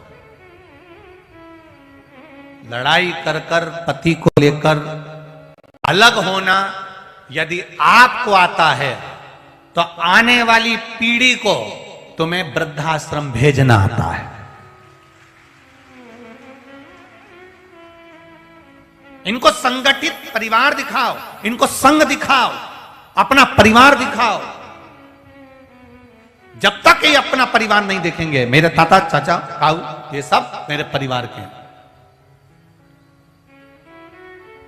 ये सब मेरे परिवार के हैं, ये सब मेरे रिश्तेदार हैं, ये सब मेरे नातेदार हैं, ये सब मेरा कुटुंब है।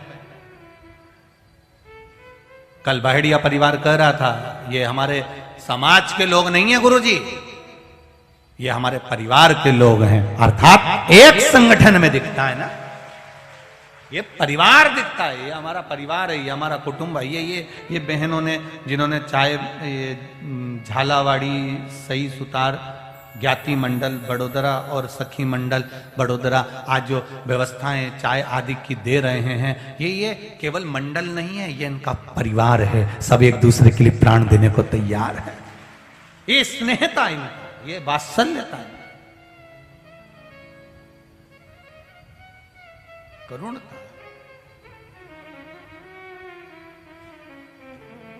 शिवजी ने कहा नारी की दशा को नारी जान सकती है। आप जाओ पृथ्वी से पूछो कि आखिर कारण क्या है, ये अन्न क्यों नहीं दे रही, ये पानी क्यों नहीं दे रही, कारण क्या है? आखिर जाओ पृथ्वी से मालूम करो। मां पार्वती, तुम अपने पुत्र गणेश जी, कार्तिकेय, जया, विषहरा, सामरी बारी, दौतली, देव और अशोक सुंदरी के लिए मुझे निगल सकती हो, तो क्या संसार वालों का कल्याण नहीं कर सकती?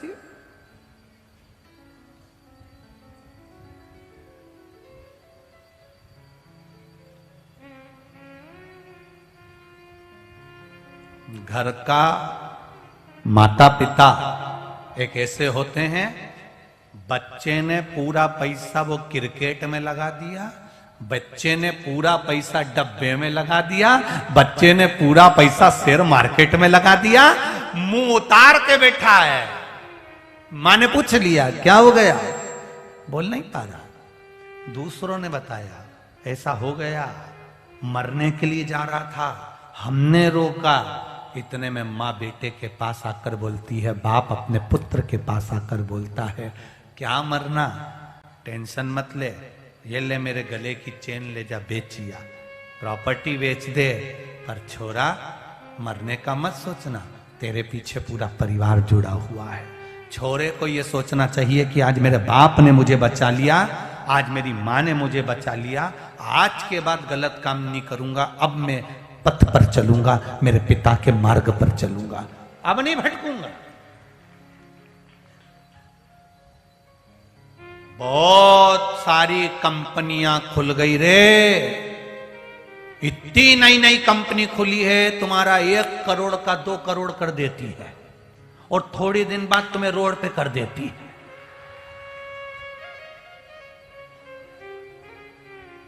ऐसा ऐसा गेम चल गया, इस गेम में जाओगे इतना मिल जाएगा, इस गेम में जाओगे इतना मिल जाएगा। जिसने गेम बनाया उसको ही आज तक नहीं मिला, बापड़ा तुझे निचोड़ने के लिए बनाया, और तुम समझ ही नहीं पा रहे। तुम कह रहे हो मम्मी, माँ कह रही है क्या करता रहता दिन भर मोबाइल पर, क्या करता रहता दिन भर मोबाइल पर। माँ कहे तो बुरा लगे, बाप कहे तो बुरा लगे, और जिस दिन खड्डे में गिर गया, कर्जे में डूब गया, पुलिस दरवाजे पर खड़ी थी, पकड़ कर ले जा रही है, अब रो रहा है माँ और पिता के पास में। ये गेम के चक्कर में हो गया, गेम खेल रहा था, सब चूना लगा दिया, कर्जे में लदालूम। अब डायरेक्ट अकाउंट से पूरा पैसा कट गया, डायरेक्ट इसने यहां खेला और वो अकाउंट से गया, अब रो रहा है, मर रहा है, कर्जे में लदालूम है।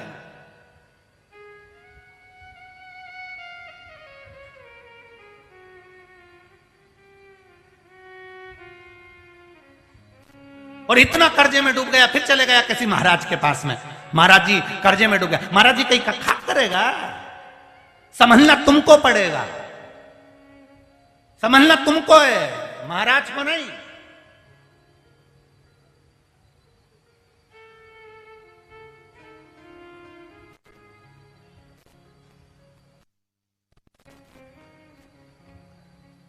दुनिया में जैसे बड़ी मछली छोटी मछली को खाने के लिए तैयार रहती है, ऐसे बहुत बड़े हैं तुमको निपटाने के लिए। पर जिसके घर में माता पिता भाई बंधु की एकता है ना, उसको निपटाने की दम किसी में नहीं है, क्योंकि कहीं ना कहीं उसको मालूम है ये निपटा देगा अपने को। समाज की एकता होना चाहिए, समाज का संगठन होना चाहिए, परिवार में एकता होना चाहिए, परिवार का संगठन होना चाहिए, भाइयों में एकता होना चाहिए, भाइयों का संगठन होना चाहिए, देवरानी जेठानी में एकता होना चाहिए, इनका संगठन होना चाहिए, सहेलियों में एकता होना चाहिए, इनका संगठन होना चाहिए। किसी की दम नहीं कि ये निपटा दे। अकेला सर्विस क्लास व्यक्ति, अकेला व्यक्ति फ्लैट में रह रहा है ना, तो उसको देख लेते हैं, अकेला रह रहा है, इसकी पत्नी है, इसके बच्चे, इसका जो पैसा है अपन निपटा जाएंगे। बड़ी मछली उसको देखती है। तुम अपने परिवार से अलग हुए और उसने निपटाने की सोची। 3 बैल थे, 3 बैल एक साथ रहते थे। शेर आक्रमण करता था, बैल उसे भगा देते थे, शेर फिर आक्रमण करता था, बैल उसको भगा देते थे। एक दिन शेर अपने गुरुजी के पास गया, गुरुजी मुझे नमस्कार करना चाह, कुछ बताओ कैसे करना। कहा आपकी बार तो इनको केवल डालने से क्या होगा, फूट डालेंगे, तीनों अलग हो जाएंगे, इनकी बल, इनकी एकता खत्म हो जाएगी। जब बल खत्म होगा तो एक एक करके तीनों को निपटा दे। सुन लो रे गुजरात वालों, अच्छे से सुन लेना। बहुत बहुओं को लगा रहता अलग रहेंगे तो अच्छे रहेंगे, चले क्या, अलग रहेंगे तो अच्छा लगेगा। अब कब तक इनके पास में रहेंगे, मम्मी दिन भर कोसती, पापा अनशन बोलते, भाई बंधु ऐसा बोलते, अलग रहेंगे तो अच्छा। समझ लो, उसने शेर ने खबर पहुंचा दी। एक बैल से कहा मैं तुझे नहीं मारूंगा, तू चिंता मत कर। तेरा भाई आया था, वो कह रहा था कि तू तो वैसे ही ऐसा है कि किसी काम करनी है, सारा काम तो तेरे भाई करते हैं, तू तो बैठा बैठा खाता है, तू कभी जिंदगी में कुछ नहीं कर पाया, तेरे को खा के क्या करूंगा। बैल को बुरा लगा, उसने जाकर चुप रहने लगा। उसने कहा इनसे कोई मतलब नहीं, मेरी बुराई कर दे। उसने दूसरा बैल आया, उसको भी कुछ ना कुछ कह दिया। धीरे धीरे तीनों बैल आपस में दूर हो गए। अब मौका मिला, इसने एक को निपटा दिया, फिर दूसरे को निपटा दिया, तीसरे को खाने के लिए दौड़ रहा था। शेर ने बैल से कहा देख तुझे खा रहा हूं। इतने में बैल से कहा मालूम है क्यों तेरा शिकार हो रहा है, बैल कहता है मैं अच्छे से जानता हूं, क्योंकि हमारे भाइयों की एकता टूट गई थी। जब आपस में एकता समाप्त हो जाती है तो कोई भी शिकार कर सकता है। आप एकजुट होकर रहिए, किसी की सामर्थ्यता नहीं कि कोई आपका शिकार कर ले। एकजुटता में रहो, अपनी समाज का संगठन रखिए। सनातन धर्मी जितने सनातन धर्म को मानने वाले हैं, ये अपना संगठन बनाकर रखें, तो किसी की सामर्थ्यता नहीं कि कोई उंगली उठा ले। एक संघ, एक संगठन में वो बल होता है कि कोई उंगली उठाकर नहीं देख सकता। हम संगठन से बाहर होते हैं, हम एकता से बाहर होते हैं, तो लोगों की दृष्टि पड़ती है। रखो एक साथ। पार्वती जाओ तुम पूछो जरा।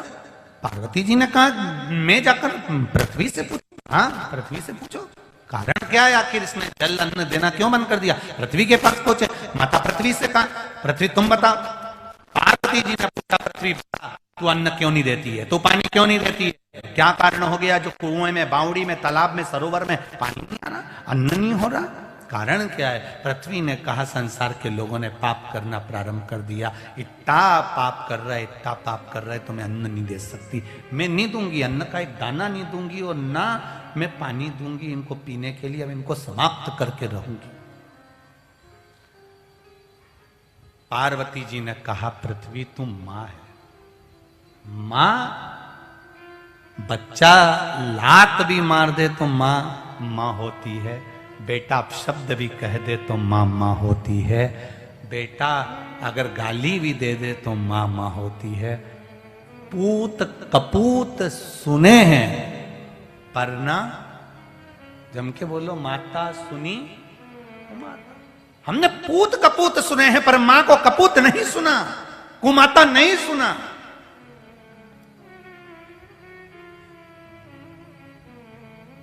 मां आप बोलो, कुछ कृपा करिए, कुछ करुणा करिए, कुछ दया करिए।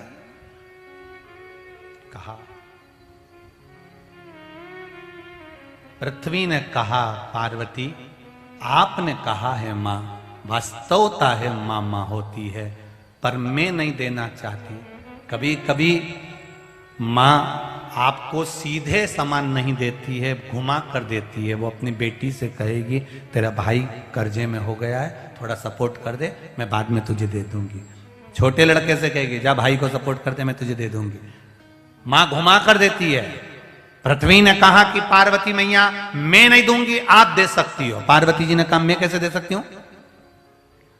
शिव जी पे चढ़ा हुआ एक लोटा जल जब शंकर भगवान पर जल समर्पित होता है, वो जल चढ़ने के बाद जलाधारी से घूमकर नीचे आता है, जमीन पर गिरता है। जमीन से जिस कुंड में जाता है, जिस स्थान पर, जिस खड्डे में जाता है, उस खड्डे से माता पृथ्वी कह रही है मैं उस प्रसाद को ग्रहण कर लेती हूं, उस प्रसाद का पुण्य का भाग पार्वती मैं तुम्हारे खाते में देती हूं, जाओ तुम अन्नपूर्णा बनकर सब कुछ लुटा दीजिए। कौन से जल के भाग से माता अन्नपूर्णा का जन्म हुआ जरा देखिएगा जरा, कितना सुंदर कहा है।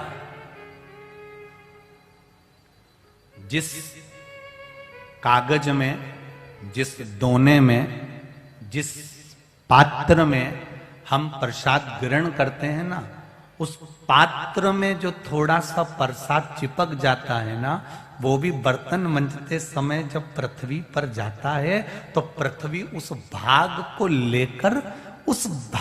लेकर पृथ्वी किसी भूखे का भी भोजन भाग प्रदान कर देती। इतनी कृपालु है माता पृथ्वी, इतनी दया करती। और सरल भाषा में समझो, हनुमान जी का जन्म,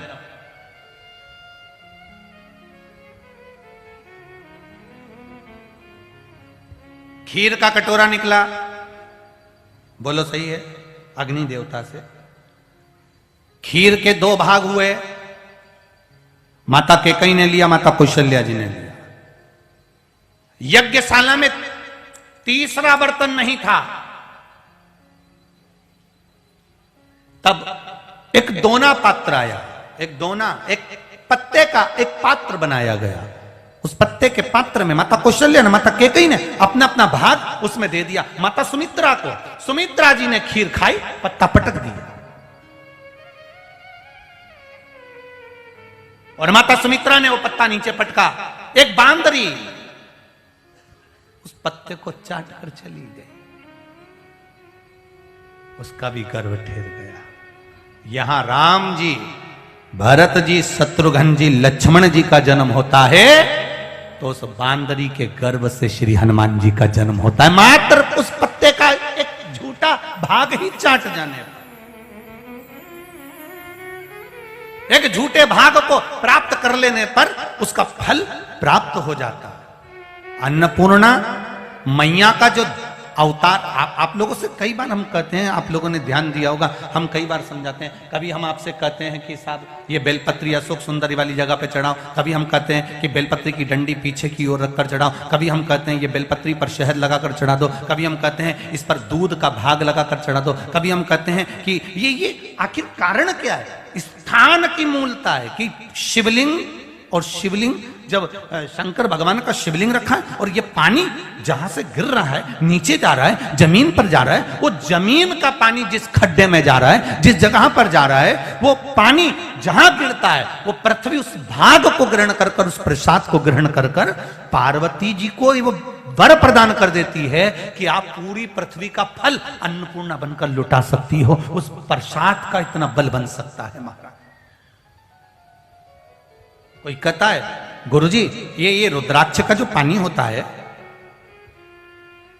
इस रुद्राक्ष का जो पानी है, हम रुद्राक्ष को, जो सीहोर का हम रुद्राक्ष लेकर आते हैं, कुबेरेश्वर धाम का रुद्राक्ष लेकर आते हैं, इसको हम पानी में गला देते हैं तांबे के कलश में, फिर इस पानी को शिव जी को चढ़ाते हैं। वो पानी हम लेकर आते हैं, उसको पीते हैं रोग की मुक्ति के लिए। एक पत्र आया,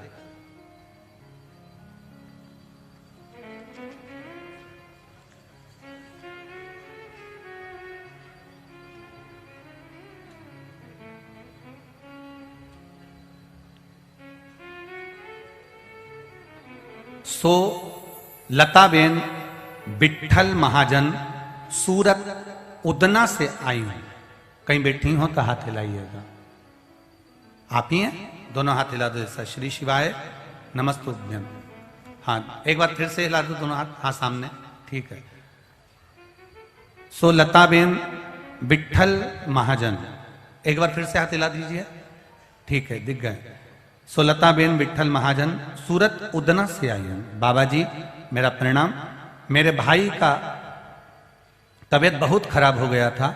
डॉक्टर के द्वारा बताया गया कि मेरे भाई का 95% लीवर डैमेज हो गया है और किडनी डैमेज थे।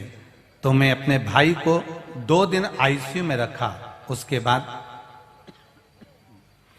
भाभी और मैं श्री शिवाय नमस्तुभ्यम का जाप किया। 1 लोटा जल की महत्वता जानी, शिव जी को चढ़ाया। 22/8/2022 को हम सीहोर कुबेरेश्वर धाम पहुंच गए। वहां पर पहुंचकर हमने कंकर शंकर का पूजन करा, एक रुद्राक्ष का भाव लिया। व्यासपीठ बनी है आपकी, जहां आप शिव पुराण की कथा करते थे, वहां पर चढ़ी हुई बेलपत्र उठा ली। मैंने भाई को वहीं पर खिला दिया, पानी भी पिला दिया। दूसरी बार हमने जब उसका स्वास्थ्य का परीक्षण करा तो अब मेरा भाई पूर्ण तरह से ठीक हो चुका है, जिसका 95% किडनी लीवर गड़बड़ था। बैठिए बहन। श्री शिवाय नमस्तुभ्यम। विराजिए। ये शिव तत्व है, ये शंकर, ये औघड़ी, ये दयाल। आपका विश्वास मूल होना चाहिए, आपका भरोसा जड़ी होना चाहिए। और दुनिया की सबसे बड़ी औषधि है शंकर भगवान पर चढ़ी हुई बेलपत्र। जम के बोलिए जरा, शिव जी पे चढ़ी हुई बेलपत्र। किसी को कितना भी शुगर ऊपर नीचे हो रहा हो, 2 दिन उसको बेलपत्र शंकर पर चढ़ी लाओ, उसको चबा चबा कर खिला दो। अगर बेलपत्र खाने से मुंह में छार छार हो रहा हो, ऐसा लग रहा हो कि छाले जैसा हो रहा है, तो उस बेलपत्र को सुखाकर, पीस कर, नी भी सुखाओ तो ऐसी मल कर गोली बनाकर खिला दो। श्री शिवाय नमस्तुभ्यम बोलकर या कुंदकेश्वर महादेव का नाम लेकर। उसके बाद में शुगर की जांच कराओ, लेवल में मिलेगी आपको। इतना इतना बेलपत्र का बीपी, शुगर, थायराइड जितनी भी हैं, आप शंकर का भरोसा कर कर बस विश्वास पूर्ण होना चाहिए आपका। आपका भरोसा पूर्ण होना चाहिए, आपका विश्वास पूर्ण होना चाहिए। और जब तक विश्वास पूर्ण नहीं होगा तब तक कुछ मिलना मुश्किल। मैंने तेरे ही भरोसे ओ बाबा, तेरे ही भरोसे हवा बिच उड़ती बाबा, डोर हथो छड़ी में कटी भोले मैं तेरी बदन। शिव कथा कर, भगवान शंकर की करुणा कर, भगवान शिव की कथा कर। शिव जी पे चढ़ा हुआ जल घर के लोगों से निवेदन, जिन जिन के घर में शंकर भगवान का शिवलिंग विराज रहा है उनसे निवेदन करना चाहता, इतना सा हो, बड़ा सा हो, छोटा सा हो, कंकर मात्र का हो, इतना छोटा सा भी हो, तो भगवान को नहलाने के लिए जब बैठो, स्नान कराने के लिए बैठो, तब एक निवेदन जरूर है कि शिव जी का जो जल आप शंकर जी को स्नान कराओ तो एक अलग थोड़ा सा पात्र कर लो, एक छोटी सी प्लेट अलग कर लो, उसमें नहला लो। नहलाकर थोड़ा सा भी भाग अगर शंकर जी का हमको मिल रहा है, घर पर ही उसका जल अगर हमने छीट लिया है, थोड़ा सा आचमन कर लिया है, बच्चे जिद्दी हैं तो उनको भी अगर दे दिया है, या हमने तुलसी जी को छोड़कर दूसरे वृक्ष में भी डाल दिया है, उस वृक्ष की छांव भी अगर हमारे ऊपर पड़ रही है शंकर के चढ़े हुए जल की, तो ये निश्चित है कि हमारा कल्याण निश्चित होगा। घर में छोटा सा शिवलिंग तो सबके होगा। उठाओ रे जरा हाथ, किस किस के आए? सबके आए ना? हाँ, धर लो बहुत बढ़िया, रख लो, सबके आए। बस उसको अन्य देवताओं के साथ स्नान कराने की जगह एक छोटी सी प्लेट में रखकर, भले इतना सा पानी चढ़ाया, वो बहुत, उतना तो बाबा देवादिदेव मां के लिए, महादेव के लिए एक लोटा जल सारी समस्या का हल। अब एक लोटा जल तुम महादेव को अपने घर में एक लोटे जल से स्नान न कराकर थोड़ा सा भी कटोरी के जल से भी स्नान कराया तो उसने स्वीकार करा। वो तो एक बूंद जल के लिए इंतजार करता है तुम्हारा, एक बूंद जल दे दो शिव को।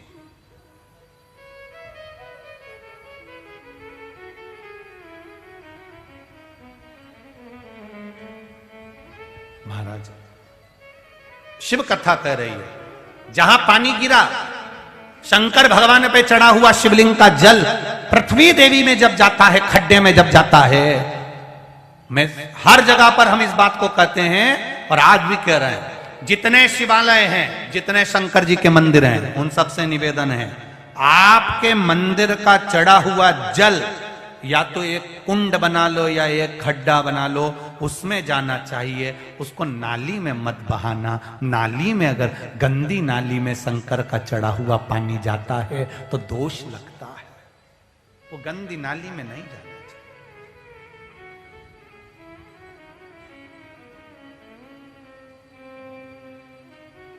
शिव जी पे चढ़ा हुआ जल एक खड्डे में चले जाए, एक गहरा खड्डा बना लो, पानी अंदर सोख लेगा, या फिर पाइप के द्वारा उसको पेड़ पौधे में डलवा दो, पर प्रयास करिएगा कि वो पानी नाली में ना जाए, गटर में ना जाए, गंदी जगह पर ना जाए, उस पानी का सदुपयोग हो, उस पानी का सदुपयोग।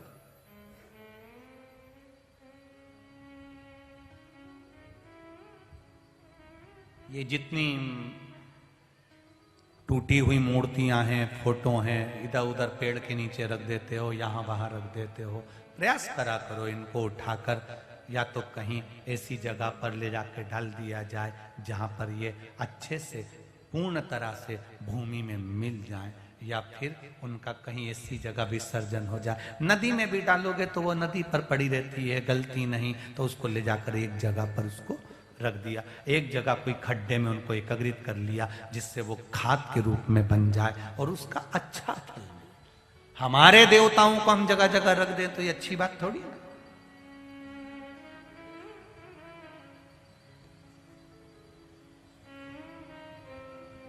इंदौर में जीतू पटवारी जी ने कथा करवाई थी, तो हमने उसमें मूर्ति के लिए कहा था कि गणेश जी का विसर्जन अच्छी जगह करना।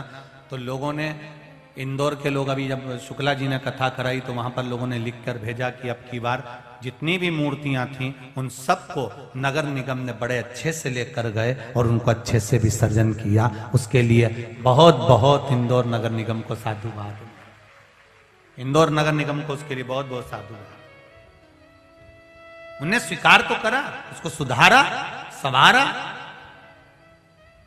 और हर क्षेत्र के, चाहे 1 number, 2 number, 3 number, 4 number, 5 number, जो भी क्षेत्र की विधानसभा थी, सबने आगे रहकर सपोर्ट कर उन मूर्तियों को उठाकर सही जगह पर पहुंचाया। यह अपना भी फर्ज बनता है। जहां जहां राजनेता बैठे हैं उनसे निवेदन है, जहां पर भी धार्मिक मूर्तियां, जहां लोग पेड़ों के नीचे डाल जाए, फटा हुआ फोटो डाल जाए, नदी के किनारे डाल, उसको उठाकर एक जगह पर रखा जाए। रखो, संभालो, सवारो। शिव कथा कह रही है, अन्नपूर्णा देवी का प्राकट्य हो रहा है। पार्वती जी अन्नपूर्णा बनकर प्रकट हो गई। एक महल में जाकर माता पार्वती जी पताल में बैठ गई। पताल के अंदर जाकर मां अन्नपूर्णा विराजमान हो गई। शंकर भगवान पार्वती जी को ढूंढ रहे, गई कहां है? गणेश जी से पूछा तो आप ही ने तो भेजा था उनको माता पृथ्वी देवी को समझाने के लिए। पृथ्वी मैया के पास शंकर भगवान गए, पृथ्वी मैया पार्वती कहां है? तो कह, उसको तो मैंने कहा था कि तुम सबको दे सकती हो, मैं नहीं दूंगी। तो गई कहां? पताल में चली गई। शंकर भगवान बोले, कैलाश पे रहती रहती पताल में इसका क्या काम पड़ गया? अब अचानक तुम घर पहुंचे और तुमने अपनी बच्चों से पूछा, क्यों मम्मी कहां है? और कोई कहते वो तो मॉल में गई है। तो मॉल में इसका क्या काम है? अभी मॉल तो बंद हो रहा, क्या काम है इसका? गई। अब उसने गाड़ी उठाई, शंकर भगवान भी पहुंच गए, जैसे पति पहुंच जाए पत्नी के पास। शिव गए, पताल लोक में पहुंच गए। अब माता अन्नपूर्णा मैया, माथे पर लाल रौली की बिंदी, मस्तक पर सुंदर बोर बंधा, नाक में नथनी, हाथ में चुड़ला, पांव पैजनिया, क्या वस्त्र मां पहनी है। होठों पर लाली है माता के, नैनों में सुरमा लगा है मेरी मां के। बड़े आनंद के साथ अन्नपूर्णा मैया बैठी हुई थी। देव अधिदेव महादेव पहुंच गए।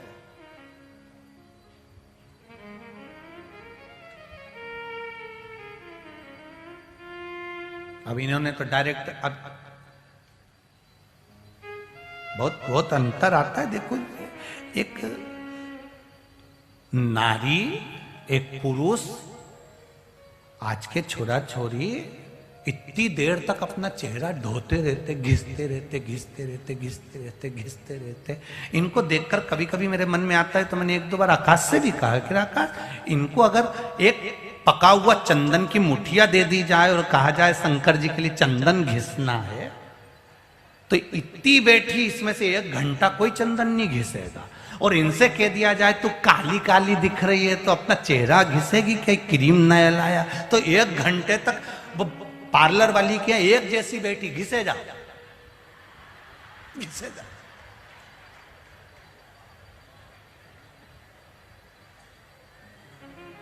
सब चमकाने में लगे हैं। कोई दांत चमका रहा, कोई मुंडा चमका रहा।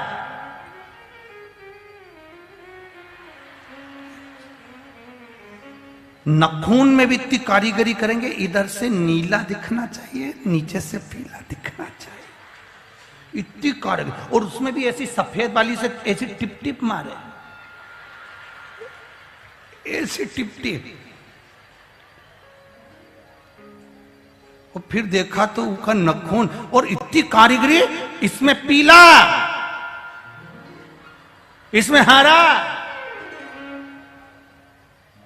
वारी चंद्र घंटा, गजब, क्या कारीगरी। और फिर उसका नखून कोई नहीं देखे तो बार बार दिखा नखून। अभी इतना तो पता, इतना तुम चेहरा घिसो, हाथ पैर घिसो, और कहीं का तुमसे कह दे रही नवनाथ महादेव का दर्शन करने जाना है, 1 घंटा चंदन घिसो, एक नहीं घिसेगी है। देखो फालतू की काम बंद करो। घिसा घिसाया चंदन की डिब्बी मिलती है, डब्बी लिया और लगाओ।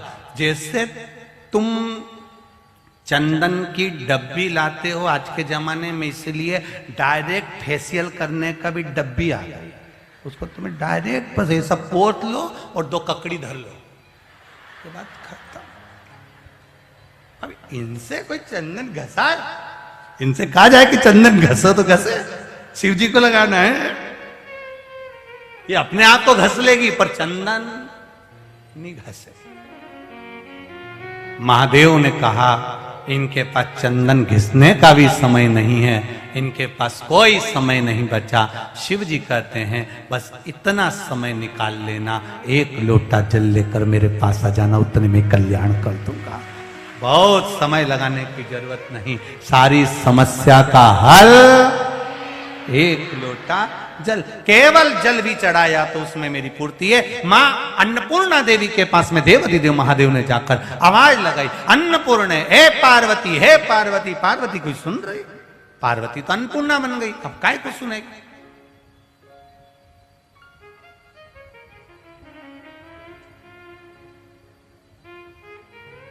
अब इनका असली नाम पार्वती है और बाकी का ऊपर का नाम क्या है? जम के बोलो, अन्नपूर्णा। अब ये पार्वती पार्वती बोल रहे, पाताल लोक में कौन सुन रहा है इनका? कहां की पार्वती?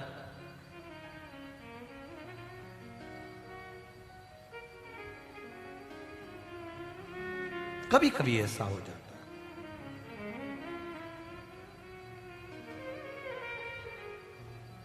जैसे एक वो हलवाई को हनुमान जी बना दिया और रावण ने पूछ लिया कौन है तू? उसने कह दिया मैं नाथूराम हलवाई। अब उसको कहना था कि मैं हनुमान, और ओरिजिनल पे पहुंच गया। अब शिव जी कह रहे हैं पार्वती, पार्वती सुनती नहीं क्योंकि माता अन्नपूर्णा बनकर बैठी है। शिव जी को क्रोध आ गया, वापिस आ गया। देवाधिदेव महादेव वापिस आए और आते से ही उन्होंने तुरंत पृथ्वी देवी से पूछा क्या बात है, ये पार्वती बोलती क्यों नहीं है? पार्वती को हुआ क्या है? तो कि ये ऐसे बोलने वाली नहीं है, संसार का भरण पोषण करने वाली बनी है, सबका पेट भरने वाली बनी है। तो सबका पेट भरने वाली बनी है तो इसके भीतर अहंकार आ गया क्या? अहंकार नहीं आया है। महादेव आप अन्नपूर्णा के पास जाओ तो ये सोचकर मत जाना कि अपनी पत्नी के पास जा रहे हो। अन्नपूर्णा के पास जाओ तो ये सोचकर जाना कि संपूर्ण विश्व के कल्याण का पेट भरने के लिए माता से भिक्षा मांगने के लिए जा रहे हो। आप जाओ अन्नपूर्णा के पास भिक्षा मांगने जाओ। गए, देवाधिदेव महादेव पहुंच गए। माता भिक्षाम देही, भिक्षाम देही। अन्नपूर्णा महारानी के सम्मुख में भिक्षा मांगी जा रही। भिक्षा दे दो, भिक्षा दीजिए। सुना अन्नपूर्णा मैया जो अंदर सिंहासन पर पाताल लोक में बैठी थी, आई। आते से उन्होंने तुरंत शिव जी को देखा। देखकर अक्षत की भिक्षा माता पार्वती जी ने, माता अन्नपूर्णा ने शिव जी के पात्र में दे दी। अन्नपूर्णे सदा पूर्णे शंकर प्राण वल्लभे। मां अन्नपूर्णा जो शिव की प्रिया हैं, शंकर की आनंद देने वाली हैं, वो शिव जी के पात्र में भिक्षा प्रदान करती हैं। भिक्षा मिलते ही देवाधिदेव महादेव उस पात्र को लेकर जाते हैं। उस पात्र में से एक चावल का दाना उठाकर देवाधिदेव महादेव उस चावल को प्रसाद के तुल्य भूमि पर देते हैं। भूमि पर दिया भी तो कहां दिया?